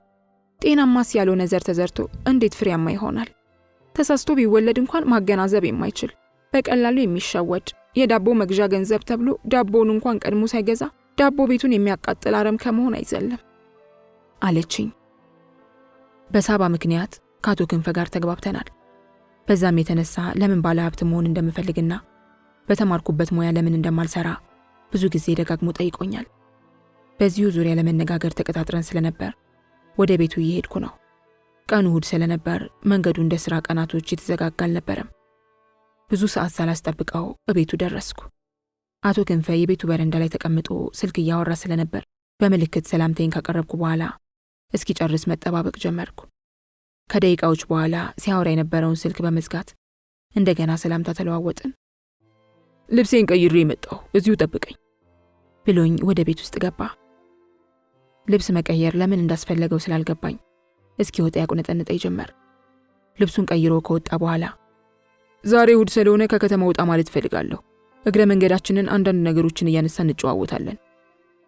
የተናገረው ንግግር ጥያቄ ይሁን ትዕዛዝ ምንነቱ ስላልገባኝ ምንም መልስ ሳልሰጠው ወደ መኪናው ተከተልኩት። መኪና ውስጥ ከገባ በኋላ ወዴት ነው የምንሄደው በማለት ጠየቅኩት። በጣም ብንግባባም ከወንድ ጋር ባለው ግንኙነት የተነሳ በጣም እፈራዋለሁ። በተለይ ሳባ ከሌለችና ብቻችንን ከሆንን ፍርሃቴ ይጨምራል። እሱም እንደፈራሁት ፊቴ ላይ በማሳየው ምልክት ተረድቶኛል። ወደ ደብረ ዘይት ነው የምንሄደው። ባይሆን ለማውራት እንዲመቸን መኪናውን ቀስ ብላ አሽከርክር አለኝ። ሊያወራኝ የፈለገውን ነገር ለመስማት በጣም ቸኮልኩ። ደብረ ዘይት የምታውቀው ሰው አለ እንዴ አልኩት፣ ወሬውን ለማስጀመር በሚል አጠያየቅ። አይ የማውቀው ሰው እንኳን የለም፣ ጓደኛዬ ይዛ ስለሄደ እኔም ልከተለው ብዬ ነው አለኝ። ከመልሱ በመነሳት የኔ ስራ እሱን ደብረ ዘይት ማድረስ ብቻ መሆኑን ተረዳሁ። አይ ጥሩ ነው፣ አንዳንድ ቀን ወጣ ብሎ አየር መቀየር ጥሩ ነው አልኩት። አሁንም ባለ ሀብት የመሆን ፍላጎት እንደዛው ነው ብሎ ጠየቀኝ። የሀብታምነትን መዘዝ ሳባ ካስረዳች በኋላ ባለ ሀብት መሆንን መፍራት ጀምሬያለሁ። አይ ትቼዋለሁ አልኩት። ለምን የሚል ጥያቄ ያቀርብልኛል ብዬ ስጠብቅ አንገቱን እየነቀነቀ ይሻልሃል አለኝ። በሀብታምነቱ ደስተኛ እንዳልሆነ መልሱና ሁኔታ ያሳብቅ ነበር። እኔ የምለው አቶ ክንፈ ለምንድን ነው ከሳባ ጋር የማትጋቡት ብዬ ጠየቅኩት፣ እያወቅኩ እንዳላወቅኩ በመምሰል ከሳባ ያላገኘሁትን መልስ ለማግኘት። ቁጣ በተቀላቀለበት አነጋገር እኔ አላገባም በማለት መለሰልኝ። ለምን? ማለቴ ከዚህ በኋላ ምንድን ነው የምትጠብቁት? አንተስ ብትሆን ዘርህን መተካት አትፈልግም አልኩት። አይኖቹን ባቀረሩ እኔን ላለማየት ወደ መስኮት ዞሮ አሻግሮ ይመለከት ጀመር። እኔም ውስጡ ያለውን ቁስል ይበልጥ ለመላጥና ትክክለኛውን መልስ ለማግኘት ጥያቄን ቀጠልኩ። በዛ ላይ ባለሀብት ነህ፣ ለምንም ነገር የምትጨነቅ አይመስለኝም አልኩት። እንዴት እስካሁን ሳባ አልነገረችህም ብሎ ጠየቀኝ። ምኑን? ሁሉንም። እሱማ ነግራኛለች። የነገረችኝ ነገር ግን ከሁለታችሁ አለመጋባት ጋር የሚያገናኘው ነገር የለም። በእርግጠኝነት ሁሉንም ታሪኬን አልነገረችህም ማለት ነው። ብትነግርህ ኖሮ ደፍረ ስለ ትዳርና ልጅ መውለድ የመጠየቅ ሞራል አይኖርህም ነበር እያለ በዓይኖቹ አዝሎት የነበረውን እንባ በጉንጮቹ እንደ ጎርፍ ለቀቀው። ውስጤ ተረበሸ። መኪናውን በማቆም ሶፍት ሰጠሁት። በጣም ይቅርታ፣ የማየውን ርዕስ አንስቼ የረበሽኩ መሰለኝ አልኩት። በሰጠሁት ሶፍት እንባውን ከጠራረገ በኋላ በረጅሙ ተንፍሶ አንተ ምንም አላጠፋህም፣ መጀመሪያም እግረ መንገዴ ላወራ የፈለግኩት ለዚሁ ጉዳይ ነበር አለኝ። ጓደኛዬ በስጦታ የሰጠኝን የድምፅ መግጃ ከኪሴ በማውጣት የሚያወራውን መቅዳት ጀመርኩ። እሱም ወሬውን ቀጠለ። የአንተ ታሪክ ከኔ ጋር እንደሚመሳሰል ሳባ ነግራኛለች። እኔ ከገባሁበት ችግር ነፃ እንደማልወጣ አውቀዋለሁ። ሳባን ግን አንተ ከረዳት መውጣትና የራሷን ሕይወት እንደ አዲስ መጀመር ትችላለች አለኝ። በጣም ደነገጥኩ። እንዴት አንድ ትልቅ ባለሀብት ምንም ከሌለው መናጢ ድሃ ነፃ የሚያወጣ እርዳታ ሊጠይቅ ይችላል እያልኩ በሆዴ ማሰላሰል ጀመርኩ። ኧረ ጣጣ የለውም፣ የምችለው ከሆነ በጣም ደስ ይለኛል አልኩት። አገባቡን ላሳምር ብዬ እንጂ መጀመሪያም ካፌ የእምቢታ ቃል እንደማይወጣ ያውቅ ስለነበር ፈቃደኛ ከመሆን በፊት መጀመሪያ እርዳታው ምን እንደሆነ ማወቅ አይቀድምም አለኝ። ምን እንዳስፈጠነኝ አላውቅም። በመሃል ጓደኛዬ ሳሚ የሆነ ጊዜ የተናገረኝን ንግግር አስታወስኩ። ብዙ ጊዜ ባለሀብቶች ከድሃ እርዳታ ከፈለጉ ተከሰው ወንጀሉን ወደ አንተ ማዞር ሲፈልጉ አሊያም ደግሞ እነሱ የፈሩት ወንጀል ውስጥ ሊዘፍቁ መሆኑን ጠርጥር ብሎኝ ነበር። እኔ ግን የምረዳው ሳባን ስለሆነ አልፈራውም። እሷ ለኔ ካደረገችው ነገር አንጻር ምንም ባደርግላት ያንሳት ይሆናል እንጂ አይበዛባትም። እሺ፣ ለመሆኑ እኔ እንዴት ብዬ ነው የምረዳት ብዬ ጠየቅኩት። በጣም ጥሩ፣ ታሪኩን ከመጀመሪያው ጀምሬ እነግርሃለሁ። ከዚያ በኋላ ያለው ውሳኔ ያንተ ይሆናል። በዛ ላይ ደግሞ ከምንም በላይ የሰዎችን ታሪክ መስማት እንደሚያስደስት ሳባ ደጋግማ ነግራኛለች። የማውራውን ነገር መቅዳት ከፈለግ ሳትሳቀቅ መቅዳት ትችላለህ አለኝ። በድብቅ ያዘጋጀሁትን የድምፅ መቅጃ በማውጣት ከፊት ለፊቱ ደቅኜ ታሪኩን እስኪጀምር መጠባበቅ ጀመርኩ። የኔን ታሪክ ከሞላ ጎደል ከሳባ ሰምተዋል። አሁን የምነግርህ ግን ከሷ የሰማኸውን ሳይሆን ተቆርጦ የቀረውን ነው። ሳባ እንደነገረችህ በወጣትነት ዘመኔ ሀብታም የመሆን ፍላጎቴ ልክ እንዳንተ ነበር። የኋላ ኋላ ነበር ገንዘብ እሳት መሆኑ የገባኝ። በአንድ ቀን ስህተት የዘላለም ቅጣት ተቀበሉ። እስር ቤት ከገባው በኋላ ሙሉ ሕይወቴ ተበላሸ። ምናልባት ስለ እኔ በሰማው ነገር በጣም ጠልተኸኝና ፈርተኝ ሊሆን ይችላል። ነገር ግን ሁሉንም ነገር ያደረግኩት ምርጫ ስላጣውና ስለተገደድኩ ነው። ከላይ ስታየኝ ደስተኛና ትልቅ ባለሀብት ልመስል እችላለሁ። እውነታው ግን ሌላ ነው። ሁሉም ነገር የውሸት ነው። ሌላው ቀርቶ የምኖረው ኑሮ እንኳን የኔ አይደለም። ለመሞት ብፈልግ እንኳን ከላይ ያለው አለቄ ካልፈቀደልኝ መሞት አልችልም። ባለ ጊዜ ነኝ የሚለው ባለስልጣኑ አለቄ ትብትብ አድርጎ ነው ያሰረኝ። እንደ ወንዶቹ የፈለኩትን ነገር እንኳን ማድረግ አልችልም።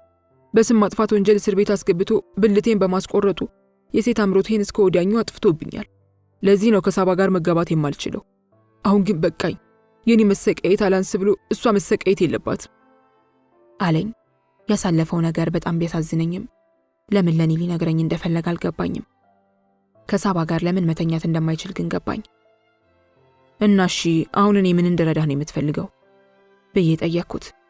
ሳባን ነፃ እንድታወጣ ትፈልጋለሁ። እንዴት አድርጌ?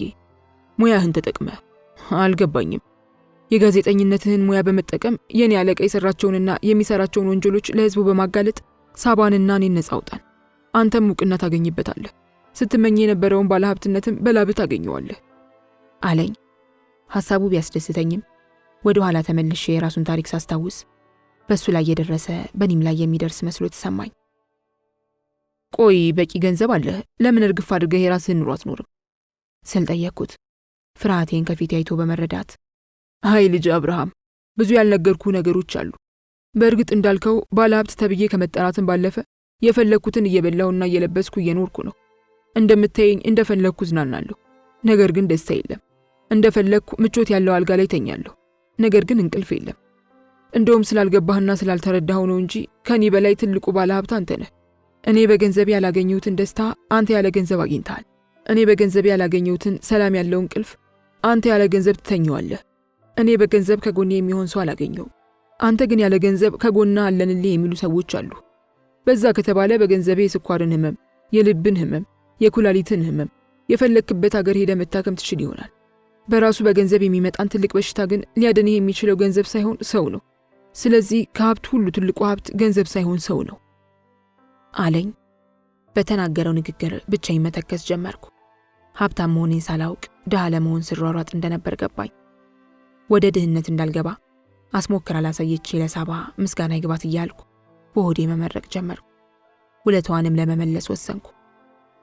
ለመሆኑ የባለስልጣኑን ወንጀል የሚያሳይ ማስረጃ ከየት ነው ማግኘት የምችለው ብዬ ጠየቅኩት። በሐሳቡ ስለተስማማው ፊቱ በደስታ ፈካ። በጣም ጥሩ፣ ዋናው መስማማትህ ነው። እኔ እጅ ላይ ያሉትን ማስረጃዎች በጠቅላላ ሰጥሃለሁ። ለማጠናከር እንዲረዳ ተጨማሪ የሁለት ሰዎች አድራሻ ሰጥሃለሁ። ቻለውና ትንቢት ይባላሉ አለኝ። የህይወቴ የመጀመሪያ ምዕራፍ ሀብሎ ሲጀመር ተሰማኝ። እውነትን ይዤ አልነኬነን ከሚሉ ባለስልጣናት ጋር ለመሟገት ቆርጬ ተነሳሁ። ከአቶ ክንፌ የተሰጠኝን የሁለት ሰዎች አድራሻ ተቀበልኩ። ሁለቱንም ተራ በተራ ለማግኘት እየደዋወልኩ ያሉበትን ቦታ አጣራሁ። የሳባ መኪና በመመለስ ጓደኛዬ ዘሪሁንን በመጥራት በመጀመሪያ አቶ ቻሌ የሚባለው ግለሰብ ጋር ለመሄድ ጉዞ ጀመርን። ዘሪሁን ወዴት እንደምንሄድ ስላልገባው ለማውጣጣት ሙከራ ማድረግ ጀምሯል። አብርሽ ግን ያንን መኪና መንዳት ከጀመርክ በኋላ ድብቅ መሆን ጀምረሃል አለኝ። እሱ እንዳለው ድብቅ መሆን ፈልጌ ሳይሆን ያለምንም ተጨባጭ ሁኔታ ማውራት ስለማልወድና ሰዎችን ካገኘኋቸው በኋላ ምን እንደማደርግ እያሰብኩ ነበር። ስራ ጀመርኩ እኮ። የምን ስራ? በተማርኩበት የጋዜጠኝነት ሙያ ስራ ጀመርኩ አልኩት። እየቀለድኩ ስለመሰለው ፈገግ ማለት ጀመረ። ለመሆኑ የየትኛው የቴሌቪዥን ጣቢያን የተቀጠርከው? በግሌን የጀመርኩት። በቅርቡ ግን በምሰራው ስራ ሁሉም የቴሌቪዥን ጣቢያዎች በስራ ተደስተው በልመና ይቀጥሩኛል አልኩት። የማወራው ወሬ ይበልጥ እያወዛገበው መጣ። ምን አይነት ስራ ቢሆን ነው በልመና ሊያስገቡህ የሚችሉት ብሎ ጠየቀኝ። ትልቅ የወንጀል ስራ ለህዝብ ማጋለጥና እነ ሳባን ከታሰሩበት ገመድ መበጠስ አልኩት። መጀመሪያ በፈገግታ ብልጭ ሲል የነበረው ጥርሱ ወዲያው ተዘጋ። የተለመደውን ምክር ሊጀምርብኝ እንደሆነ ታወቀኝ። ትሰማለህ፣ በስሜት ተነድቶ የሚሮጥ አክቲቪስት ለመሆን ባትሮጥ ጥሩ ነው። መጨረሻ ሀገር ወይም ራስህን ከመግደል አያልፍም አለኝ። እሱ እንዳለው በማደርገው ነገር በጣም እንደፈጠንኩ ቢታወቀኝም አማራጭ ግን አልነበረኝም። ሰው ነኝ፣ ሰው ማለት ደግሞ ለሰው የሚኖር ሰው ነው በማለት ለራሴ ነገርኩት። ለመሆኑ የማንን ወንጀል ነው ለማጋለጥ የምትሞክረው ብሎ ጠየቀኝ። ያለምንም ፍርሃት ከመንግስት ጋር አልኩት። መኪናውን ወዲያው አቁሞ ስድብ ይሁን ወቀሳ በማይታወቅ ንግግር ሰውዬ ያመሃል፣ እኔ መኖር እፈልጋለሁ። አንተ እንደሆንክ ከውቤ ጋር ከተለያየ በኋላ ተስፋ ከቆረጥክ ቆይታል። እባክህ የኔን ተስፋ አታጨልምብኝ አለኝ። ከዚህ በፊት እንደዚህ ሲፈራና ሲርበተበት አጋጥሞኝ ስለማያውቅ በጣም ተገረምኩ። ሳናስበው ከአቶ አስቻለው ጋር የተቀጣጠርኩበት ቦታ ደረስን። ዘርሽን ጠብቀኝም ብለው እንደማይጠብቀኝ ፊቱ ላይ ካየሁት ፍርሃት ስለተረዳው ገና ከመኪናው ሳልወርድ አሰናበትኩት። አቶ አስቻለው የቀረበለትን ማኪያቶ እያማሰለ ውስጥ ያሉትን ሰዎች ባይኑ ይገረመማል። የለበሰውን ልብስና አካላዊ ቁመናውን ቀድሞ ለምልክት እንዲረዳኝ ስለነገረኝ ቻለው እሱ መሆኑን በቀላሉ መለየትና ማወቅ ቻልኩ። ቀጥታ ወደ ተቀመጠበት ወንበር በመጠጋት እኔም ተቀመጥኩ። ፊቱ ላይ የነበረው ጠባሳ ከሰዎች ጋር ሳይሆን ከዱር እንስሳቶች ጋር ተላምዶ የሚኖር ነው የሚመስለው። ለሰላምታ እጄን ስዘረጋ አላየሁም በሚመስል መልኩ ሲያማስል የነበረውን ማኪያቶ አንስቶ መጠጣት ጀመረ። እኔም ከነፍርሃቴ የዘረጋሁትን እጄን በመሰብሰብ እንደለመድኩት የድምፅ መቅጃዬን ከኪሴ በማውጣት የሚነግረኝን ነገር ለመቅዳት ተዘጋጀሁ። እሺ፣ ምንድነው ከኔ ማወቅ የፈለከው አለኝ ማኪያቶውን ተጎንጭቶ ከጨረሰ በኋላ። ፊቱ በጣም ስለሚያስፈራ መርበትበት ጀመርኩ። አቶ ክንፈ ናቸው ወደ አንተ የላኩኝ ብዬ ማውራት ስጀምር በመሃል እሱንማ በስልክ ነገርከኝ እኮ በማለት አቋረጠኝ። ምራቄን ዋጥ አድርጌ አዎ የሆነ ማስረጃ ይሰጣል ብሎኝ ነበር አልኩት። ዙሪያውን በደንብ ከቃኘ በኋላ የሚያስፈሩ አይኖቹን ያጉረጠርጥብኝ ጀመር። ጭንቀቴና ፍርሃቴ ጨመረ። ምን ነው ፈራህ እንዴ ብሎ ጠየቀኝ።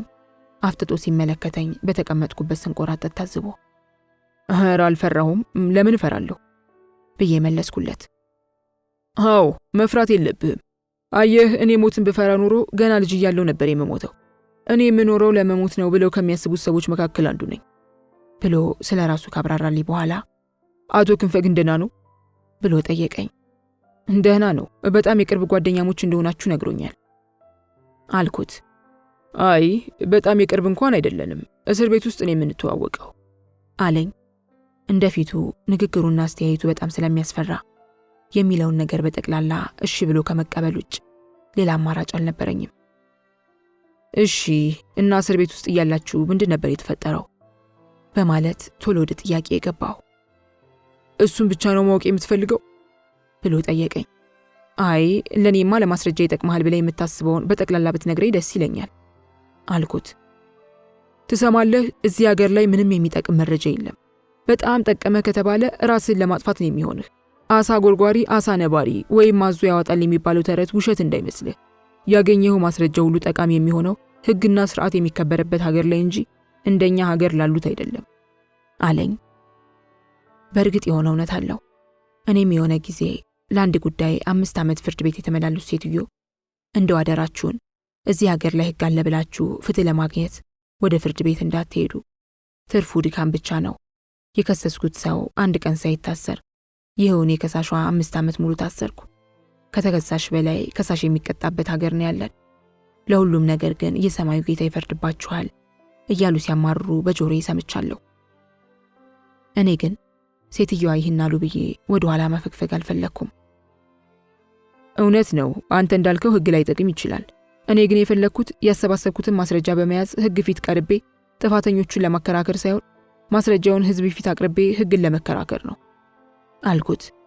በትንሹም ቢሆን ተኮማትሮ የነበረው ፊቱ መፈታታት ጀመረ። ጎበዝ ጋዜጠኛ ትመስላለህ። ይህ ድፍረት የት እንደሚያደርስ ባላውቅም ከኔ ግን የማውቀውን ማስረጃ እንድታገኝ ረድቷል። መጀመሪያ እንደነገርኩ ከአቶ ክንፈ ጋር የተዋወቅነው እስር ቤት ውስጥ እያለን ነበር። እኔ የታሰርኩት የአንድ ፖለቲካ ድርጅት አባል ነኝ በሚል ተልካሻ ምክንያት ነበር።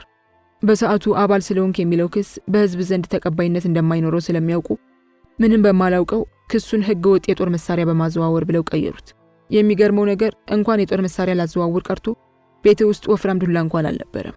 ከየትና እንዴት እንዳመጡት ባላውቅም ህዝቡን ለማሳመን በራሳቸው ሚዲያ የውሸት ፎቶ እየለጠፉ ቤቱ የተያዘ ብለው ያሴሩብኝ ጀመር።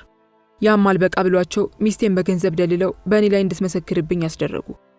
እውነታውን የሚያውቁ በዙሪያ ያሉ ሰዎችም እውነታውን ይዘው እየተገረሙ ዝም ከማለት ውጪ ሌላ አማራጭ አልነበራቸውም ነበር። እስር ቤት ካስገቡኝ በኋላ የኛ አባል ሆነ ይቅርታ ጠይቀ ከምትወጣና እዚሁ ከምትበሰብስ ብለው ጥያቄ ያቀረቡልኝ። እኔም የነሱ አባል ከመሆን ሞቴን እንደመመርጥ ደጋግሜ ነገርኳቸው። በመልስ የተናደው የዚያኑ ቀን ማታ ከነበርኩበት እስር ቤት ወደ ሌላ አዘዋወሩኝ። ለቤተሰቦቼም እኔም ማግኘት እንደማይችሉ ተነገራቸው። አዲሱ እስር ቤት እንደገባሁ የተለያዩ ጥቃቶች ይደርሱብኝ ጀመር። ያም አልበቃ ብሎ በሰዓቱ የነበረ አንድ ትልቅ ባለስልጣን ሲመሽ እየመጣ ማደንዘዣ እያስወጋ የተለያዩ የውጭ ሀገራት ዜጎች ለአዳር እያስማማ ይነግድብኝ ጀመር። ለወራቶች መቀመጫችን እስኪቆስል ድረስ ወሲባዊ ጥቃት ሲፈጽሙብን ሰነበቱ። ስራውን ከለመድኩት በኋላ ማታ ማታ የሚወስዱኝ የውጭ ሀገር ዜጎች መካከል አንዱን እሺ ብዬ ካገባሁ ከእስር ቤቱም ከሀገርም እንደወጣ እነሱ እንደሚያመቻቹልኝ ነገሩኝ። ባቀረቡልኝ ሐሳብ ብደነግጥም የበሰበሰ ዝናብ አይፈራም በሚል ሐሳብ ለወራቶች ሲጫወቱብኝ የነበሩትን ሰዎች ለመበቀል ሌላ እድል የማላገኝ ስለመሰለኝ ተስማማሁ። የዛኑ ቀን ያለምንም ማደንዘዣ ጎንብሼ መቀመጫዬን በመስጠት መስማማቴን ማረጋገጥ እንዳለብኝ ነገሩኝ። ሐሳባቸውን ተቀበልኩ። ገለይን ካጠቡኝ በኋላ ሰዓቱን ጠብቀው ወደ ሆቴል ወሰዱኝ። የወሰዱኝ ሆቴል ወንድ ብቻ ሳይሆን ሴቶችም ጭምር እርቃናቸውን ነበሩ። ያመጡኝ ሲቪል ፖሊሶች የሆቴሉ አንድ መኝታ ቤት ውስጥ ካስገቡኝ በኋላ ከአንድ ነጭ ጋር አያይዘውኝ በሩን ዘግተውብኝ ሄዱ። የነጩ ፊት በደስታ ሲሞላ የኔ ፊት በንዴት በርበሬ መሰለ። ነጩን እንዴት ማነቅ እንዳለብኝ እያሰብኩ ወደ እኔ በመጠጋት ፊቴን እየደባበሰ መቀመጫዬን ይነካካ ጀመር። እዛው አንገቱን አንቄ ከግድግዳው ጋር እያጋጨው አንፈራፈርኩት። መጮ ሲጀምር መሬት ላይ በመጣል ከላይ በመሆን አፍንጫው እስኪሰበር ድረስ በቡጢ ደም በደም አደረግኩት። ደሙን ስመለከት ያሳለፍኳቸው ስቃዮችና የመቀመጫዬ ቁስለት አይኔ ላይ መጣ። ከፊት ለፊቴ ከነበረው ቴሌቪዥን ላይ ሶኬቱን በጥሼ አንገቱን አንቄ ገደልኩት። ከደቂቃዎች በኋላ ጓደኞቹ ለመጠየቅ ሲመጡ እሱ መሬት ላይ ተዘርሮ እኔ ደግሞ አልጋ ላይ ተቀምጬ አዩኝ። በፍርሃት እየለፈለፉ ወደ ኋላ ተመልሰው ሌሎች ጓደኞቻቸውን ሰብስበው በድጋሚ መጡ። እኔን ለመደብደብ ሞከሩ።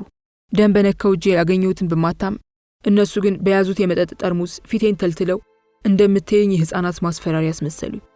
የሆቴሉ ባለቤት ራሱ የወሰደ ባለስልጣን ስለነበር ምን እንደሚያደርግ ግራ ገባሁ። እስረኛ ከመሆኔም ባለፈ የሚፈጸመው ተግባር ደፍሮ የሚወራ ስላልነበር በብስጭት ወደ አመጡኝ እስር ቤት መልሰው ሌሊቱ ሙሉ የዱላ ቅብብሎች ሲጫወቱብኝ አደሩ። ዱላው ሲጠናብኝ ራሴን ስቼ ወደቅኩ። ስነቃ ራሴን የሆነ ቀዶ ጥገና ክፍል ውስጥ አገኘሁት።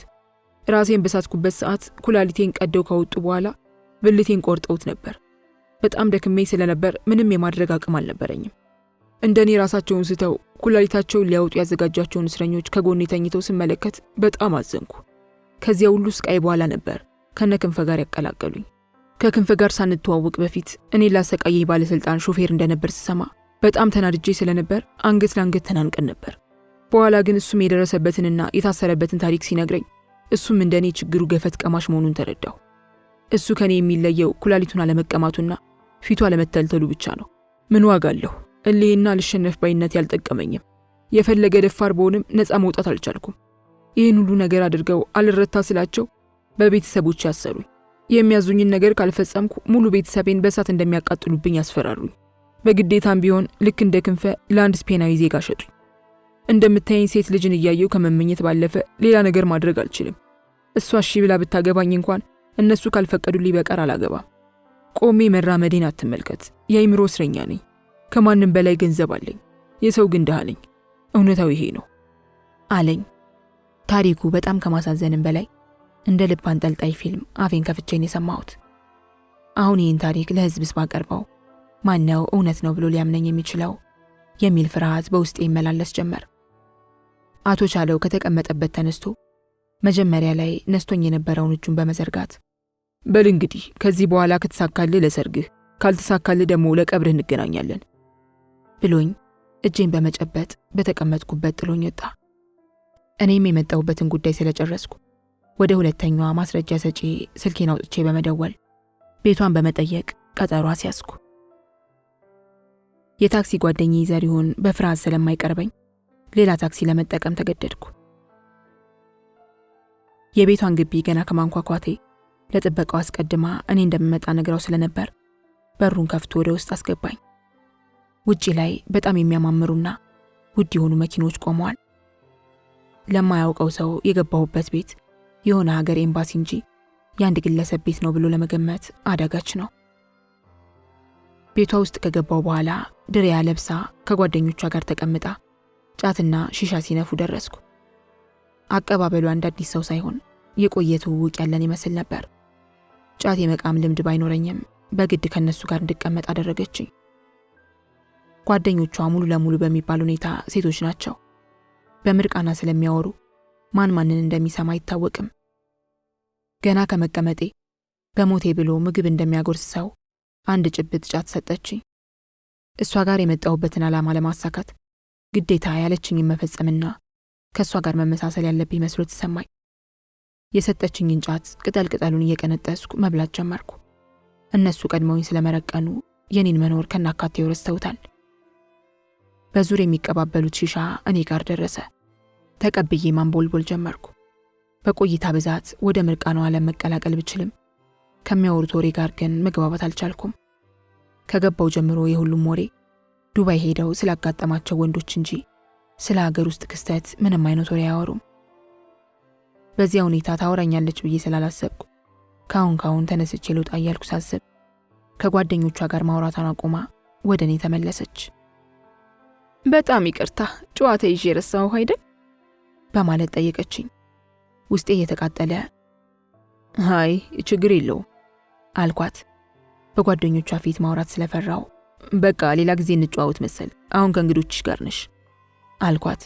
ኧረ ፈታ ብል ከምወደው የቀድሞ ፍቅረኛዬና ባለውለታዬ ተልከህማ አላጉላላህም። ደግሞ ያን ያህል አታካብደው። የምነግርህ በግልጽ የምሰራውን ስራ እንጂ ፈጠራ አይደለም አለችኝ። የቀድሞ ፍቅረኛዬ ማለቷ አስደነገጠኝ። ከአቶ ክንፈ ጋር የቆየ ግንኙነት እንደነበራቸው ገባኝ። ለመሆኑ ከየት ጀምረህ ነው መስማት የፈለግከው ብላ ደግማ ጠየቀችኝ። የምትነግረኝን ነገር ምኑንም ስለማላውቀው ከዚህ ጀምሮ ማለት አልቻልኩም።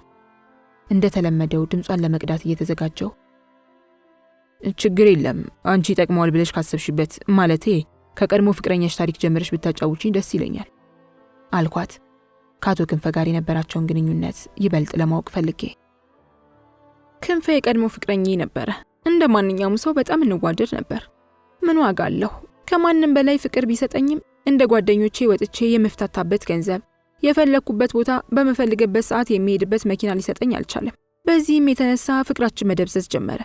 በጓደኞቼ ምክር እሱን ትቼ አይኔን ወደ አለቃው ማዞር ጀመርኩ። አለቃው የሆነ ሚኒስቴር ስለነበር የፈለገውን ነገር ማድረግ እንደሚችል አሰብኩ። እናም የሆነ ቀን ስልኩን ከክንፈ ስልክ ላይ በመውሰድ በተደጋጋሚ የክንፈ ስልክ አልሰራልኝ አለ በሚል ምክንያት መደወል ጀመርኩ። በስልክ ከተግባባን በኋላ እንዳይሸማቀቅና በነፃነት እንዲጠይቀኝ ብዬ ክንፈን ከስራ ሲመለስ ጠብቄ ዛሬውኑ መኪና ካልገዛህልኝ በሚል ያበደ ሐሳብ ተጣልተን ተለያየን። ከሚኒስቴሩ ጋር የነበረን ግንኙነት በጣም እየጠበቀ መጣ። ከክንፈ ጋር ገና ከመለያየታችን እሱ ጋር ሄጄ ሌሊቱን ሙሉ የማያውቀውን ዓለም አሳየሁት። በጣም ተደሰተ። የምትፈልጊውን ነገር ለመጠየቅ ፈጠንሽ እንዳይለኝ ብዬ የኔ ሆናለች የትም አትሄድም ብሎ እንዲያስበኝ በሚል ሐሳብ እንዲያገባኝ ጠየቅኩት። በተኛበት ከት ብሎ ሳቀብኝ። አይደለም ሊያገባኝ ቀርቶ ከሱ ጋር እንዳደርኩ ከሌላ ሰው ቢሰማው ግንባሬን በጥይት እንደሚበሳው ነገረኝ። በራሴ በጣም አፈርኩ። እያነባሁ አፍ አውጥቼ የመንቀሳቀሻ ገንዘብ እንዲሰጠኝ ጠየቅኩት። እሱም ሳያሳፍረኝ የአንድ ድርጅት ዋና ተቆጣጣሪ አደረገኝ። የምፈልገውን መኪና ተገዛልኝ። ከጓደኞቼ እኩል የሆንኩ መስሎ ተሰማኝ። የምሰራበት ድርጅት የውጭ ሀገር አሰሪና ሰራተኛ አገናኝ ኤጀንሲ ነበር። እስከሆነ ዓመት ድረስ ህጋዊ እንደነበርና እውነተኛ አሰሪና ሰራተኛ አገናኝ ኤጀንሲ ሲመስለኝ የነበረው ድርጅት ህገ ወጥና ዋና ስራው ሴቶችን ዱባይ እየወሰደ ገላቸውን ለባለ ሀብቶች መሸጥ እንደሆነ ሰማሁ። በጣም ደነገጥኩ። የብዙ ሴቶች ደምና እንባ እንቅልፍ ይነሳይ ጀመር። በነጋታው ለሚሰሩ ስልክ በመደወል ስራዬን መልቀቅ እንደምፈልግ ነገርኩት። ምንም መልስ ሳይሰጠኝ ስልኩን ከዘጋው በኋላ ሲመሽ ጠብቆ ቤቴ ድረስ መጣ። ራሱ ይዞት የመጣውን ውስኪ በብርጭቆ ቀርቶ ከጠጣ በኋላ ስራዬን ለምን መልቀቅ እንደፈለኩና ምን እንደሰማው ጠየቀኝ። ለመመለስ በጣም ስለፈራሁ ዝምታ መረጥኩ። ለመጀመሪያ ጊዜ አብሬው ስተኛ በስም የጠራውን ሽጉጥ ከቀበቶ በመምዘዝ ግንባሬ ላይ ደቀነብኝ። ያየሁትንና የሰማሁትን ነገር እንዳለ በዝርዝር ነገርኩት። ሽጉጡን አቀባብሎ ስራውን ለማንም ትንፍሽ ሳልል ከመቀጠልና በያዘው ሽጉጥ ግንባሬን ከሚበሳው ብሎ ምርጫ ሰጠኝ። ያለምንም ማመንታት ጉልበቱ ላይ ወድቄ ለማንም እንደማልናገርና ስራውንም እንደምቀጥል ነገርኩት። ብርጭቆ ላይ የቀዳውን ውስኪ በአንድ ትንፋሽ ከጨለጠ በኋላ እጄን ይዞ ወደ አልጋው በመውሰድ መጀመሪያ ቀን ላይ ከኔ ያገኘውን ደስታ በድጋሚ አጣጥሞ ጥሎኝ ሄደ። ከዚያን ቀን ጀምሮ የሥራ ባልደረባው በማድረግ እኔንም ወንጀል ውስጥ አስገባኝ።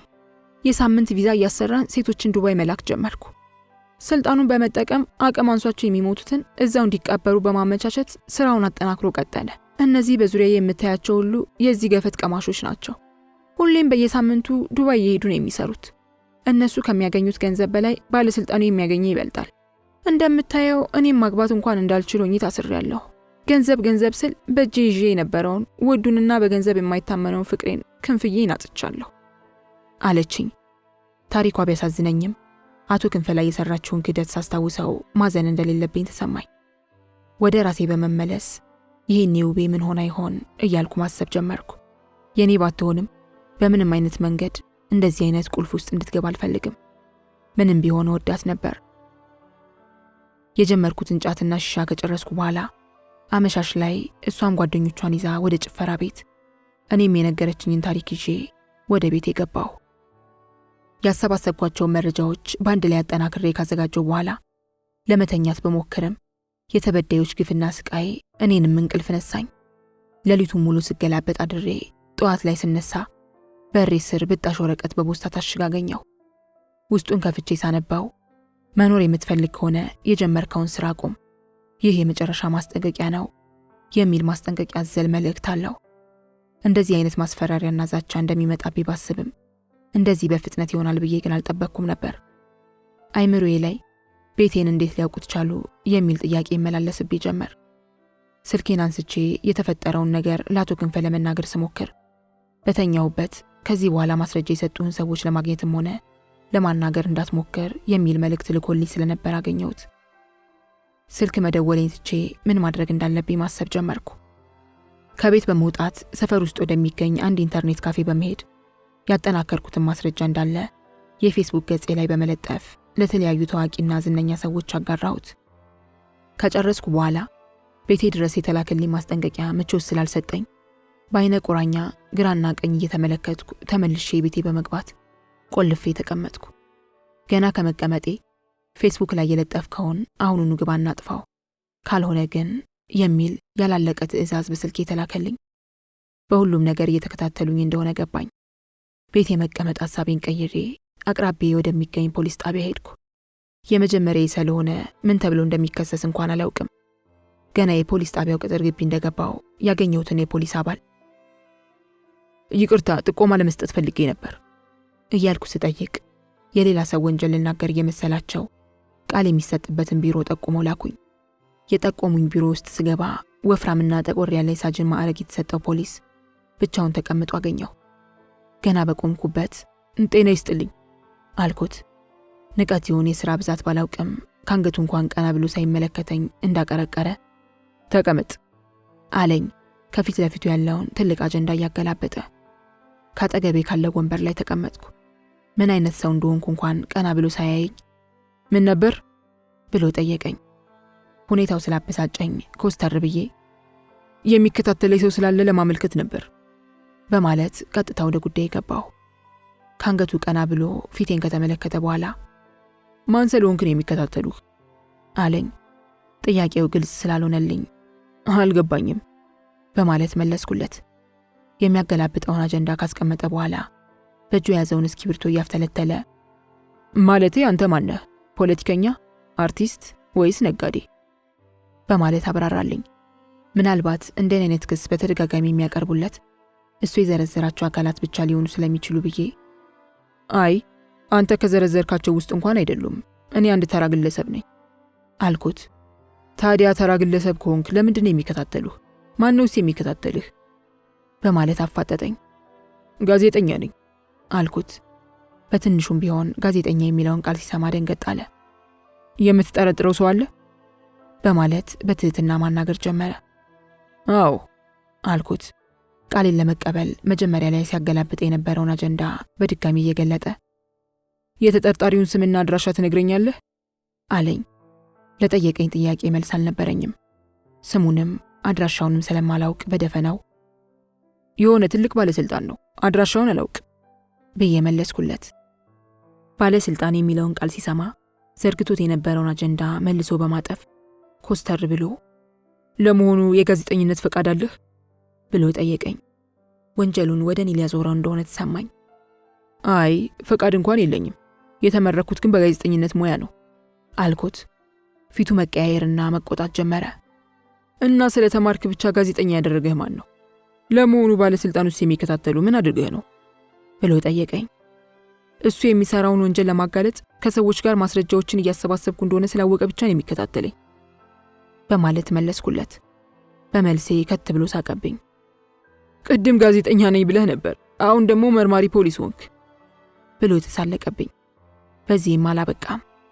ትሰማለህ፣ እንዳንተ አይነቱን ለገብ ጀማሪ ጋዜጠኛ ነን የሚሉ ሰዎች ናቸው በበሬ ወለደ ወሬ ሀገር እያተራመሱ ያሉት።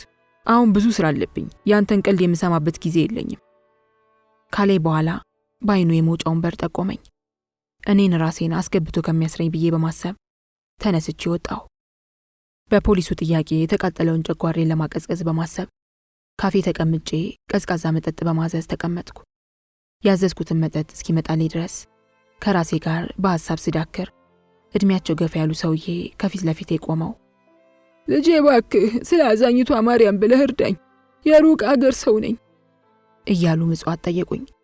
ከሐሳቤ ተመልሼ ከኪሴ ድፍን 10 ብር አውጥቼ ሰጠኋቸው። ተባረክ ልጄ፣ እሱ ሰው አድርጎ እንደፈጠረህ እሱ ሰው አድርጎ ያስጨርስህ ብለው መረቁኝ። ተባረክ የሚለው ቃል የተለመደ ቢሆንም ቀጥለው የተናገሩት ስላወዛገበኝ ይቅርታ አባት ብዬ ጠራኋቸው። ከመሄዳቸው በፊት ትርጉሙን ከራሳቸው አንደበት ለመስማት ፈልጌ አቤት ልጄ፣ አረፍ ይበሉና ቁርስ በልተው ይሄዳሉ አልኳቸው። የመሄድ ሐሳባቸውን ሰርዘው ካጠገቤ ተቀመጡ። ገና ቁርሱን ሳላዝላቸው ለሐሳቤ ብቻ በምርቃት አንበሸበሹኝ። እኔ የምለው አባት፣ መጀመሪያ የመረቁኝ ምርቃት ከዚህ በፊት ሰምቼው አላውቅ። የትኛውን ልጄ? ተባረክ ልጄ፣ እሱ ሰው አድርጎ እንደፈጠረህ እሱ ሰው አድርጎ ያስጨርስ ያሉኝን አልኳቸው።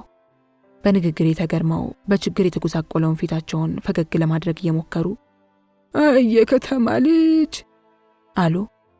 በእርግጥ እርሶ እንዳሉት ፈጣሪ ሰው አድርጎ ፈጥሮናል ብዬ ለማብራራት ስጀምር በመሃል አቋርጠው ግድ የለም ምን ለመጠየቅ እንደፈለግክ ተረድቼሃለሁ። እንደ ቀልድ አትየው፣ ትልቅ ምርቃትን የመረኩህ። በዚህ ዘመን ሰው ሆኖ ተፈጥሮ ሰው ሆኖ የሚሞት ጠፍቷል። ስራችን ሁሉ የእንስሳት ከሆነ ቆይቷል። መሰልጠንና መሰይጠን ተምታቶብናል። ሰው መሆናችንን ረስተን እንደ ስጋ በል እንስሳ አንዳችን ለመኖር ሌላውን ማጥፋትና መግደል ከጀመርን ቆይተናል። ለዚያም ነው ሰው አድርጎ ያስጨርስህ ያልኩት አሉኝ። በውስጥ የነበረው ጭንቀት ሲለቀኝ ተሰማኝ። የታዘዘው ምግብ ቀረበላቸው። እኔም ፌስቡክ ላይ የለጠፍኩትን የወንጀል ማስረጃ ምን ደረጃ ላይ እንደደረሰ ለማወቅ ስልኬን ከፍቼ መቆርቆር ጀመርኩ። ገና ከመክፈቴ ከ20 በላይ መልእክት እንዳለኝ አየሁ። ወዲያው ከፍቼ ማንበብ ጀመርኩ። ብዙዎቹ መልእክቶች የባለስልጣኑ ስም ማን ነው የሚሉ ሲሆኑ ሌሎቹ ደግሞ የሚያበረታቱና ለቃለ መጠይቅ የሚፈልጉኝ ጋዜጠኞች ናቸው። ዩኒቨርሲቲ ውስጥ አብረን የተማርን ነገር ግን ከተለያየን ጀምሮ ተደዋውለን የማናውቅ ብሌን ከምትባል የክላሴ ልጅ የተላከው መልእክት ላይ አይኔ ያረፈ። አብርሽዬ፣ በእውነት በአጭር ጊዜ እንደዚህ አይነት ስኬት ስላየሁብህ በጣም ነው ደስ ያለኝ። ፈቃደኛ ከሆንክ ስለ ወደፊት ስራ አሁኑኑ ተገናኝተን ብናወራ ደስ ይለኛል በማለት ስልኳንም ጭምር ነበር ያስቀመጠችልኝ። በወሬ የሆነ ታዋቂ የግል ሚዲያ ውስጥ በስራ አስኪያጅነት እንደምትሰራ ስለሰማው ወዲያው ደወልኩላት። ብዙ ካወራን በኋላ መኪና ስለያዘች ራሱ ያለውበት ድረስ መታ እንደምታገኘኝ ነገረችኝ። እሷ የምትሰራበት መስሪያ ቤት እንደምቀጠር ሙሉ በሙሉ ተማመንኩ። ስልኩን ከዘጋው በኋላ የሌሎቹ መልእክት ተረጋግቼ ማንበቤን ቀጠልኩ። ከሁሉም በላይ የባለስልጣኑ ስም ማን የሚለው ጥያቄ ተደጋግሞ ሳይ ውስጤን የረበሸው በፌስቡክ ስለተጠየቅኩ ብቻ አይደለም። ፖሊስ ጣቢያም ላመለክት ሲሄድ የፖሊሱ የመጀመሪያ ጥያቄም ጭምር ስለሆነ ነው። ለራሴም ጥያቄ ሆነብኝ። ይህን ሁሉ ማስረጃ ስሰበስብ ስሙን ጠይቄ ያለማወቄ ይቆጨኝ ጀመር። ከብሌን ጋር በተቀጣጠርንበት ሰዓት መሰረት ከምሽቱ 2 ሰዓት ላይ ተገናኘን። ብሌን በጣም አምሮባት ነበር። የያዘችው መኪናም ለውበቷ ምንጭነት ምስክር ይመስላል። ከአንድ ትልቅ ሆቴል ራት በልተን ከጨረስን በኋላ ለማውራት እንዲመቸን በሚል ከሷ በመጣ ሐሳብ መኪና ውስጥ ገብተን ጸጥ ወዳለ ቦታ ሄድን። የወሰደች ቦታ ጸጥታ ከመስፈኑም አልፎ የመንገድ መብራትም አልነበረውም። ስለ ስራ ጉዳይ ለማውራት እንደዚህ አስፈሪ የሆነ ቦታ መምጣታችን ባይዋጥልኝም እሷን ከተመቻት በሚል ሐሳብ በዝምታ አለፍኩት። የመኪናዋ ሞተር አጥፍታ ስላለችበት ህይወት ስታወራ አያይዛ አለማግባቷን ነገረችኝ። ምን ነው እስካሁን ድረስ እውነት ላንቺ የሚሆን ወንድ ጠፍቶ ነው በማለት ጠየቅኳት። አዎ አለችኝ። ሀገራችን ውስጥ ካሉ ወንዶች ሁሉ ለሷ የሚሆን ወንድ መጥፋቱ አስገርሞኝ ለመሆኑ ምን አይነት ወንድ ነው የምትፈልጊው ስል ጥያቄን አቀረብኩ። የምፈልገውንና የሚያምረኝን ነገር ወዲያ የሚያደርግልኝ፣ የፈለኩበት ሀገር ወስዶ የሚያዝናናኝ፣ በአጠቃላይ የናጠጠ ሀብታም ካልሆነ አይመቸኝም። እነሱ ደግሞ እንዳለ ተይዘዋል አለችኝ። ምርጫዋን ከሰማው በኋላ ለብቻዬ መሳቅ ጀመርኩ። ታዲያ ምን ችግር አለው? ካንቺ የሚጠበቀው እኮ ደፍሮ መጠየቅ ነው። አሉን የምንላቸው ባለሀብቶች እንደ ወጥ ቤት ሰራተኛ ሁሉንም መቅመስ ስለሚያምራቸው ለትዳር ብታጪ ላዳር የሚሆን አታጭ አልኳት። በመለስኩላት መልስ ሆዷን ይዛ ስቃ ከጨረሰች በኋላ እሺ ለመሆኑ አንተስ አግብተሃል ብላ ጠየቀችኝ። አይ እኔ እንኳን አላገባም። ለምን? ምክንያቱም አንቺ ያልሽው መስፈርት አላሟላም። በመልሴ ተገርማ እውነትም እሳት የላስክ ጋዜጠኛ ሆነሃል አለችኝ። በወንድ ምርጫዋ ውስጥ እየተቃጠለ ብዙ ከተዳረቅን በኋላ ወደ ዋናውና ወደ ተቀጣጠርንበት ርዕስ ለመግባት ፈልጌ ለመሆኑ የምትሰሪበት ሚዲያ ማን ነው የሚል ጥያቄ አቀረብኩላት። አብርሽዬ በጣም አዝናለሁ አለችኝ።